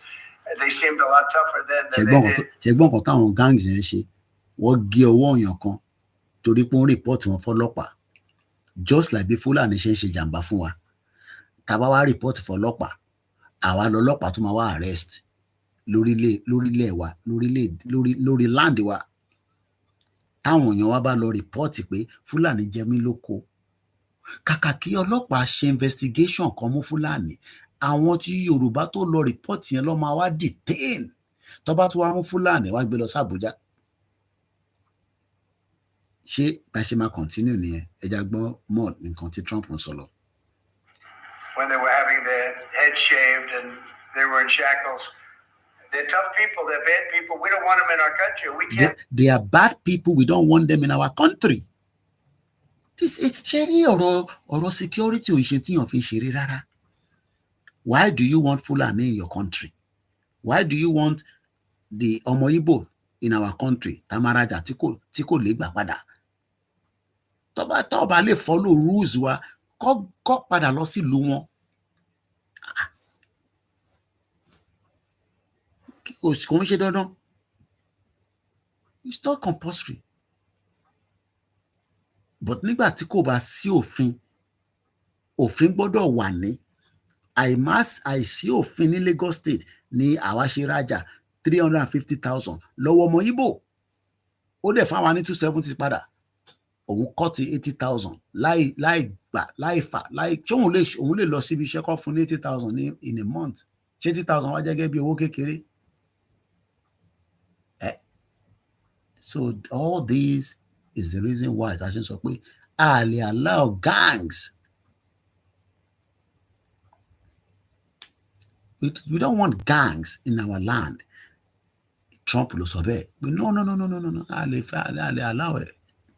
We can't let a judge say that he wants to get Mo like bíbá. Ó ní judge tí wọ́n vote fún. Àwa make a decision ó ní kò possible. Run for president. He didn't get much more than 80 million votes. And we just can't let that happen. It'd be so bad for our country. I won on the basis of getting criminals out of our country. I want on the basis to get criminal out of our country. Can President Tinubu push Fulani terrorists out of Yoruba land? Látijọ́ tí Tinubu ti di president nísìn. It's like pé more problem wà nílẹ̀ Yorùbá ju títẹ́. Ó rà nígbà tí ó tẹ̀ tí wá dé tiẹ̀ tí ó tún wá lé kàǹkà. Buhari látẹ̀rò kó worse. Àṣẹ Tinubu yìí máa wá terrible. Àwítọ́ ọmọ ìjáde ló ń fẹ̀ fún ló ń juwọ́ sókè ló ń jan lẹ́bẹ̀ẹ́ tó ń ṣe debate fáwọn tó bá lọ represent secondary school. My co-debater àwọn nìkan dẹ̀ ló ń debate fún rẹ̀. My father is the best president in the whole of Nigeria. Bẹ́ẹ̀ tó ti mu drugs. Not sure. Country that were let in. It was called unforced error. They were let in by Biden. They were let in by Biden. Only Biden ló jẹ́ kí gbogbo àwọn criminals wá sí America. Just like bí wọ́n ṣe ṣí bọ́dà lẹ̀ nígbà tí Buhari wà ń bẹ̀. Incompetently let in. Èyí tó yẹ kí Tinubu wá stop ẹ̀. Ṣe ló káwọ́ sórí. Ọmọdé ṣèdí bẹ́ẹ̀ bẹ̀rẹ̀. Ilẹ̀kẹ̀ dé sí já nídìí ẹ̀ báyìí nísìn. tàbá wí táwọn kan nìyẹn ọmọ Yorùbá kì í sọ̀rọ̀ ságbàlagbà bẹ́ẹ̀ ọmọlúàbí náà kò ní dá ò ní sóríire wọ́n tó bá sọ bẹ́ẹ̀ Ògúnlákayé gbọ́dọ̀ pa ẹni torí pé tó bá jẹ́ pé dádì ẹ̀ làwọn tó pa l'Ákúrẹ́ ìwọ ni máa sọ pé ọmọ òdì ṣèdí bẹ́ẹ̀ bẹ̀rẹ̀ Yorùbá kì í sọ̀rọ̀ bẹ́ẹ̀ yẹn ẹ̀yin ìkà torí tí Tinubu bá jẹ́ èèyàn tó dání kò gbọ́dọ̀ fún àwọn Àmọ̀tẹ́kùn níbọn gidi àtàwọn ọlọ́dẹ àtàwọn gbogbo àwọn tó yẹ kó jà tọmọ bó ṣe ń jà dáadáa kó equip wọn kó caution gbogbo àwọn state governor ti south west pé tẹ́ ẹ̀ bá ṣe tó yẹ kẹ́ ṣe a máa dé pẹ̀lú yín ni ó dákẹ́ lọ síbẹ̀ ẹ̀yà sáré gbọ́ tó kù jọ. Incompetently let in and let in by incompetent Biden tó ti ní dementia.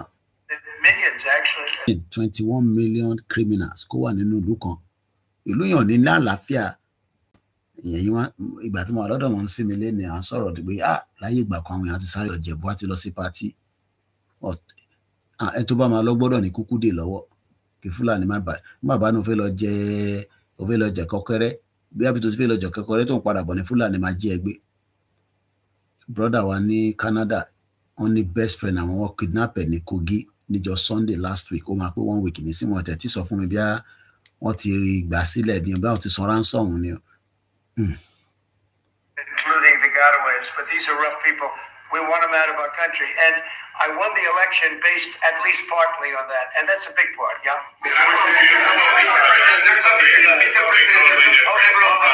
don't know if you saw this. Tim Walz is now saying about Trump supporters, and forgive me, I'm just reading a quote from Tim Walz, I think I could kick most of their ass. Oh boy, he'd be in trouble. Is there any way to know? Well, he's a loser. You know, I think the guy's a loser. He lost an election. Àti gẹ́ẹ̀tì ibi tí mo fẹ́ lò gangan so ká wind down ká parí ètò yìí lálẹ́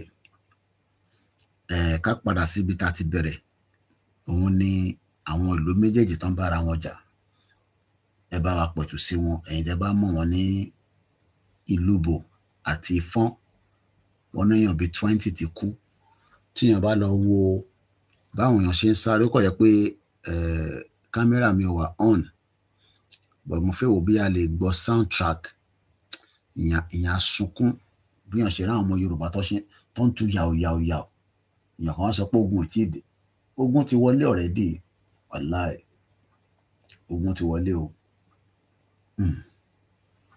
ogun ti wọlé ogun ó ti wọlé kódà bí ṣe wá tún wá èèyàn kan tún wá comment níbi kan ní as I am commenting now another community Erin Ọ̀ṣun have started war against Ìlóbò now they are shooting gun now ajẹ́pẹ́ nìyẹn wà ní state yẹn ó wà nínú community yẹn this was posted in the comment underneath my post ẹni ó ní as I am comment now pé bóun ṣe ń comment báyìí Erin Ọ̀ṣun àwọn náà ti ń bá ó ní they started war bó ṣe kọ́ nìyẹn against Ìlóbò kí ló ṣẹlẹ̀ kí ló dé then wọ́n dẹ̀ ní reason tó ṣe ń jà according to report kan tó wá tí mo rí wọ́n ní Honourable Lasun speaks on Ifon and Ìlóbò crisis.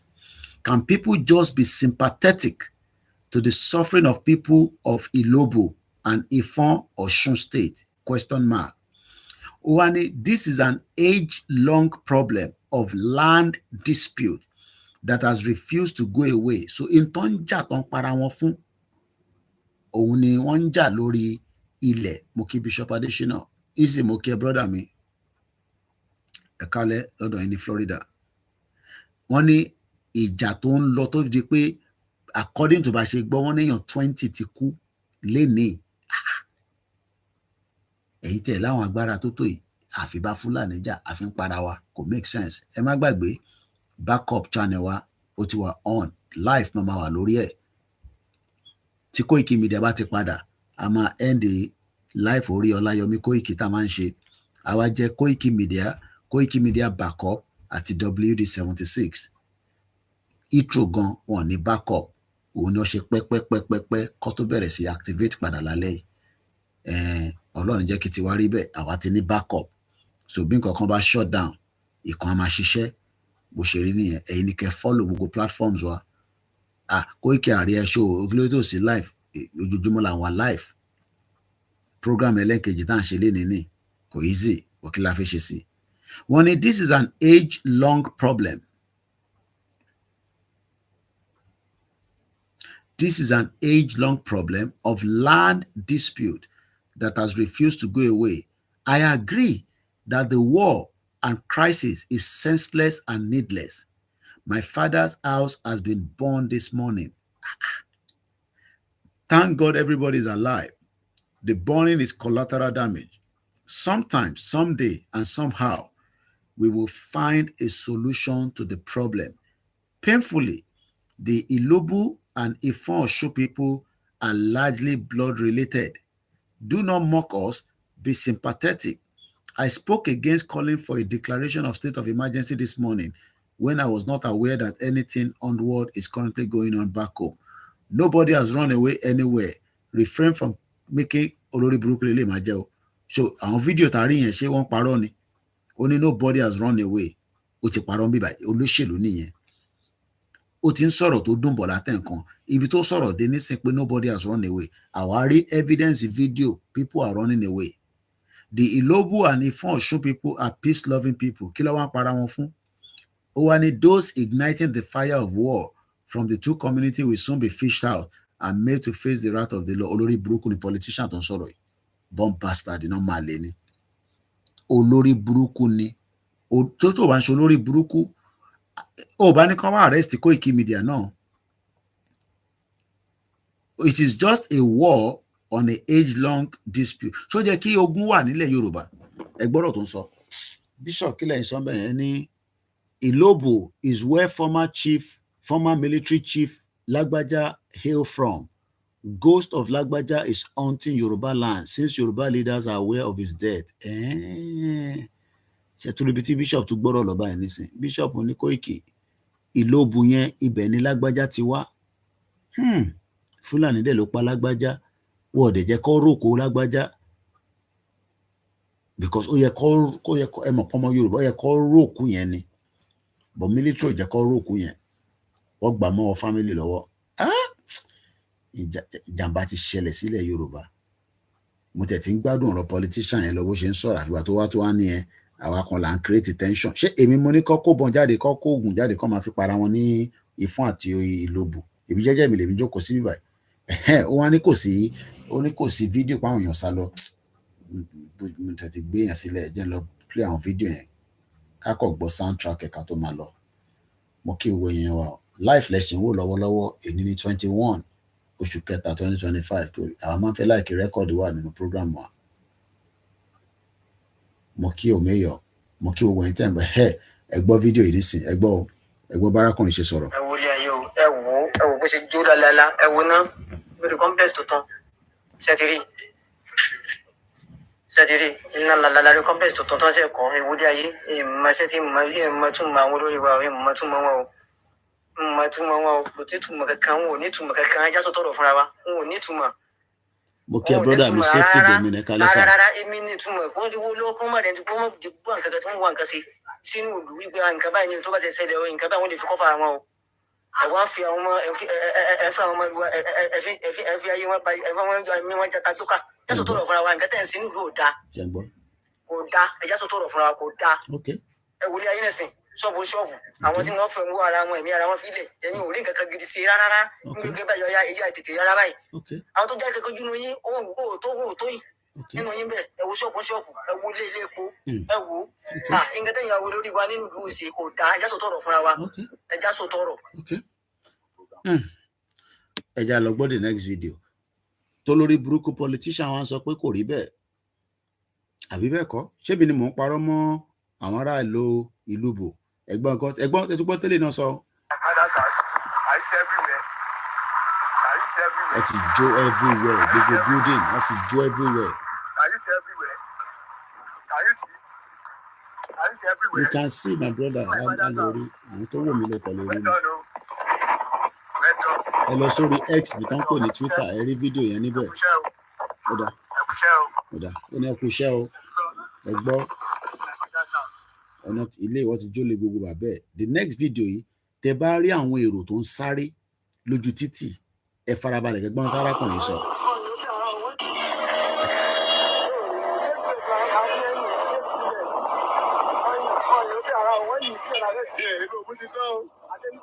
ṣé ń gbọ́ àwọn èèyàn ń sá lọ ní o lójú títì.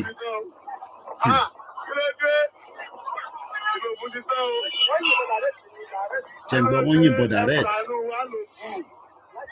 ok life and direct. ìlógun ti tán. ìlógun ti tán. ṣé gbọ́ ṣe fẹ́ pa wá tán ni. kí ló dé. ẹ ṣàánú wa. tẹ bá rí àwọn èrò tó ṣe ń sá káàkiri. má ṣe o.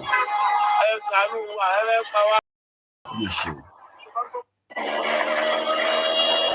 àwa wí tán olórí burúkú politician, mo sọ fún yín pé àwọn politician wọn ò ráyè irọ́ máa báyé wọn jẹ́ ni.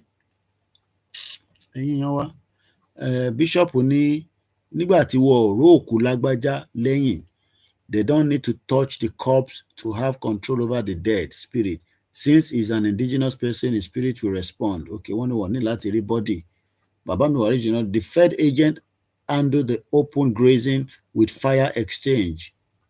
So wọ́n tó bá ní òfin lọ máa disturb àwọn èèyàn níbi tó ti ń ṣoko ní Amẹ́ríkà, wọ́n náà máa fìbọn fọ orí ẹ̀ ni o. Mr. Davis ní Ogunlákáyé ló máa pa gbogbo àwọn olóṣèlú. Mo sọ pé àṣẹ o, àṣẹ o. Tó ẹ̀yin ọmọ Yorùbá, ẹ jẹ́ ká ra fi sílẹ̀ báyìí. Wọ́n náà ń pè bẹ́ẹ̀ ní Bondi Ranchi standoff. Tó bá ti sọ pé Bondi Ranchi, má débẹ̀ o, ìbọn ló máa fi yọrí ẹ̀ kalẹ̀. Mo kí gbogbo èèyàn wa tí ẹ tó darapọ̀ mọ́ wa. Mo rò pé àtújọ kọ́ ẹ̀kọ́ bíi méjì mẹ́ta. Lóòótọ́ gbogbo platform ló ní bó ṣe ń gbé ọ̀rọ̀ kalẹ̀. Bí èmi ṣe mọ̀ gbé kalẹ̀ ni mo gbé kalẹ̀ yẹn. Tó bá tẹ́ yín lọ́rùn, kò sí ní ta máa ṣe sí. Tó bá tẹ́ yín lọ́rùn, ẹ bá wa subscribe, ẹ bá wa share. Lórí ọ̀rọ̀ ìgbà wo ni gbogbo nǹkan tó kù máa jáde, àwọn tó ń tó ètò ètò ẹ̀ máa ṣe ni pé ẹ dáwó sínú, ẹ wá ọ̀ràn mìíràn, ẹ sọpọ́tì gbogbo ohun tó máa lò fún logistics. Ẹ wá má gbàgbé iléeṣẹ́ tiwa náà ẹ ràn lọ́wọ́. Mo kí gbogbo èèyàn wa. Èmi náà okay, it's a documentary. Okay, Bondi Ranch standoff. Okay, màá wò ṣó wà lórí Netflix. Bondi Ranch standoff. Ọ̀dà àtúrà láti ọ̀bọ̀ kò ṣe lálẹ́ ìwọ bí ṣe wà báyìí léṣe. Ọ̀rọ̀ ọ̀bà àti ìjẹun àti ṣe gbogbo ohun rẹ̀ ló kùn báyìí. Ọ̀rọ̀ yẹn la máa sun gbogbo èèyàn wa o. Ọlọ́run ní fi wá sílẹ̀ o. Àní ṣàṣetì o. Gbogbo àwọn tó ń dààmú ilẹ̀ Yorùbá, Ọlọ́run á dààmú yín o. Ọlọ́run á dààmú yín o. Bẹ́ẹ̀ ṣe ń dààmú gbogbo ọmọ Yorùbá. Mo kẹ́yìn ìyá wa, mo kẹ́yìn sisters mi. Mo kí gbogbo ẹ̀yin tí ń tẹ̀lé wa. Okay, wà lórí YouTube. Okay, ẹ jẹ́ n ra type ẹ̀ nísìnyí torí mo lè má lọ rántí mọ́. Ẹ jẹ́ n gbé sórí YouTube báyẹn cause bí ti bá ti fi sí bá wà nínú history mi. Kọ́ bá ti pajúdé báyìí, Ìjẹ̀bú-Òde ni máa ti dìde wàláhì tí màá lọ máa jẹ kọ́kọ́rẹ́ níbẹ̀. Tẹ̀tí mísì kọ́kọ́rẹ́ bí wèrè. Kí lẹ pé lẹ́ẹ̀kan? Bondi Ranch star. Okay, mo ti rí. Bondi Ranch stand-up exclusive. 10 years ago. Okay. Wow. Ṣé pàwọn eléyìí Nevada Ranch Fight Federal ẹja gbọ́ bó ṣe jáde lórí CBS ní 10 years ago. Away a rancher's herd and tensions are running quite high. Terry Okita is in Bunkerville, Nevada. That's about 80 miles rather, northeast of Las Vegas. Terry, good morning to you. Okay. Good morning. Wọ́n náà dáràn pẹ̀lú àwọn Fed. Abájọ tí Trump ṣe ní gbogbo wọn ló máa lé dànù. Àwa dẹ̀ fi tiwa fi ń ṣe ayọ̀yọ̀. Ẹja gbọ́ bó ṣe lọ. Wọ́n ní 10 years ago ṣé gan bàbá wa rí jìnnà dùn. Bundy says the land that I'm standing on right now has been in his family for generations, since the 1870s. And in his mind, he's not just fighting some unfair fees. He's fighting to keep Uncle Sam out of everyone's backyard. Tensions reached the boiling point earlier this week. Get out of here, you coward! After simmering for years in a Nevada turf battle pitting rancher Cliven Bundy against the federal government. We haven't lost this battle. We're just barely beginning. U.S. Rangers are rounding up Bundy's cattle, claiming he has been illegally grazing his herds on 600,000 acres of federal lands for 2 decades. The Bureau of Land Management, or BLM, says ẹ jẹ́ Bundy's ṣàlàyé fáwọn èèyàn wa torí kò ní yá àwọn èèyàn torí sometimes bó ṣe ń sọ̀rọ̀ yẹn lòmí imú ló máa fi ń sọ̀rọ̀ níbí báyìí nígbọ́n tó ń sọ kémi kọ́kọ́ ṣàlàyé wọ́n ní àwọn cowboys àwọn tó jẹ́ ọmọ nílẹ̀ àwọn tó nílẹ̀ so wọ́n bá àwọn tó ń pè ní fed yẹn gbé dàbí tábà ní bí àwọn DSS tọ̀dọ̀ tiwa so stand off pé ẹ kúrò lórí ilẹ̀ wa àwa lá nílẹ̀ yìí overgrazing ẹ jẹ́ nǹkan tó ṣe kọ́ sí bíbá. A Nevada rancher and the federal government are in the midst of a tense standoff. The government claimed that the Cliven Bundy cattle is illegally grazing on federal property. But the Bundy maintained that the land has been in his family since 1870 and he doesn't intend to go quietly. Lọ́ba gbé jaga musita, ìmọ̀ like America, fìbọn fọ́ra wọn lórí ni, ẹja padà gbọ́. Paid land use fees total over $1 million. Bundy says he doesn't have to pay because he has no contract with the federal government. Ẹ gbọ́, ó ní àwọn bàbá ńlá àwọn ló nílẹ̀ òun ò dẹ̀ ní sanwó kankan fún federal. Tọ́ba dẹ̀ wá máa yìnbọn fún yín ni. Èmi ò gbọ́ lè rí ìṣẹ́rí pé mo sì sọ pé àwọn ọlọ́pọlọ lájọ wà lórí program. Àwọn tó ní làákàyè. The money's not the deal. The cows are not the deal. It's freedom and liberty and access. Freedom and liberty wọ̀ kí n ta lójú ẹlẹ́gbà. Gbogbo ajá máa jà fún ni. Ẹ fẹ́ tí gbòó síwájú rọ́lẹ̀ pa. Ìwọ náà máa lead níwájú, èmi náà máa tẹ̀lé lẹ́yìn. To our land and get rid of this abusive government. Two federal abusive of government. Wọ́n pè bẹ́ẹ̀ ní Bundy Ranch. Bàbá mi Waris, ṣé ibẹ̀ ṣe ó ṣì ń exist báyìí ṣá? Ó tẹ̀sí mama exist. And this was 10 years ago. CBS News ló gbé news yẹn àti ọ̀pọ̀lọpọ̀ news. Wọ́n náwọn ní kúrò, wọ́n náwọn làwọn nílẹ̀. Ilẹ̀ ò ń ṣe tí yàn fi ń ṣeré lóòótọ́ but kò wọ́n ṣe pé kí ìlú méjì máa bára wọn jà.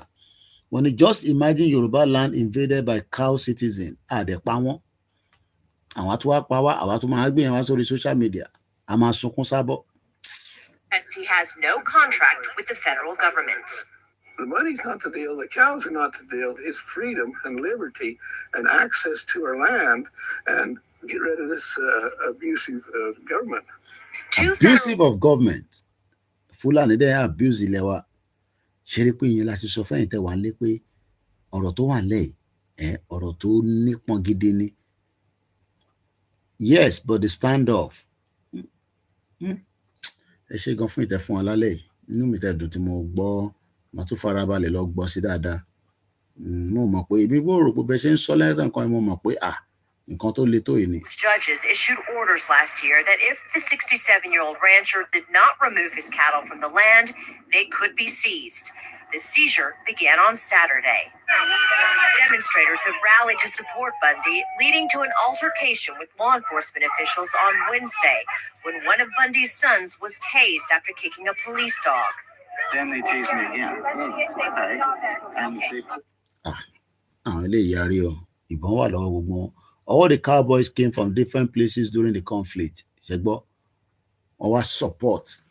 Irú nǹkan táyẹ ká máa ṣe fúnra wa nìyẹn. Tó bá ti attack Ondo, Kára Èkìtì, gbogbo state kankan ká lọ síbẹ̀ ká lọ fọwọ́ kún wọn.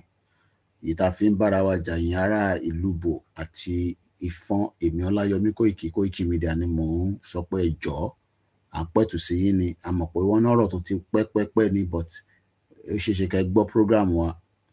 Àwọn ọ̀pọ̀ ogun wa sọ̀ṣun state o but war ti wà ń bẹ̀. A lè parọ́. Honorable yín gan tó sọ̀rọ̀ ó ní war ni. Ó ní bọ̀ ká má escalate. Àwọn èèyàn sáré káàkiri gbogbo àdúgbò. Ẹ lọ wo fídíò yẹn lórí page wa tá ti post ẹ̀. Ta ló máa ń tẹ̀mọ́ wa? Iṣẹ́ wa fúnlẹ̀ wa, forílẹ̀ ibi wa. kàgbéga fàlérí.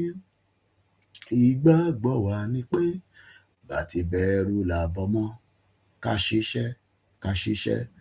ṣiṣẹ́ kájọlá, ìṣọ̀kan àtòmìnira ní kẹ́ ká máa lépa ìtẹ̀síwájú fọ́pọ̀ ire àtohun tó dára. Ọmọ Oòduà dìde, bọ́ sípò ẹ̀tọ́ rẹ, ìwọ ni ìmọ́lẹ̀ ògo adúláwọ̀. Orayọ̀lá máa sún mọ́ kí gbogbo wa lẹ́ẹ̀kan sí o. Yorùbá nation no going back. Mo kí gbogbo àwọn tí wọ́n ń darí wa, adarí wa síbi tó dáa láìpẹ́ láì jìnnà. Ìwọ tó bá dẹ̀ ń dálẹ̀ movement, ilẹ̀ máa yọ ẹ́, ilẹ̀ máa mú ẹ. Kò bá jẹ́ mi náà ni Ọláyọmí Kóìkì, ilẹ̀ gbọ́dọ̀ mú mi, kó gbọ́dọ̀ yọ̀ mí. Kò bá jẹ́ ní of our media náà ni tẹ́ ń tan ọmọ Yorùbá, ilẹ̀ máa mú yín, ó máa yọ̀ yín. Kò bá jẹ́ ìwọ tí ò ń gbọ́ wa náà tó ń parọ́ pé ò ń ṣe Yorùbá nation, tó wà nínú group, tó ń gbé VN, tó ń gbé messages, tó ń gbé lọ bá àwọn ọ̀dàlẹ̀, àwọn ọ̀tá wa, ilẹ̀ máa mú ẹ o. Mo kí wa lẹ́ẹ̀kan sí o. Ó dàárọ̀.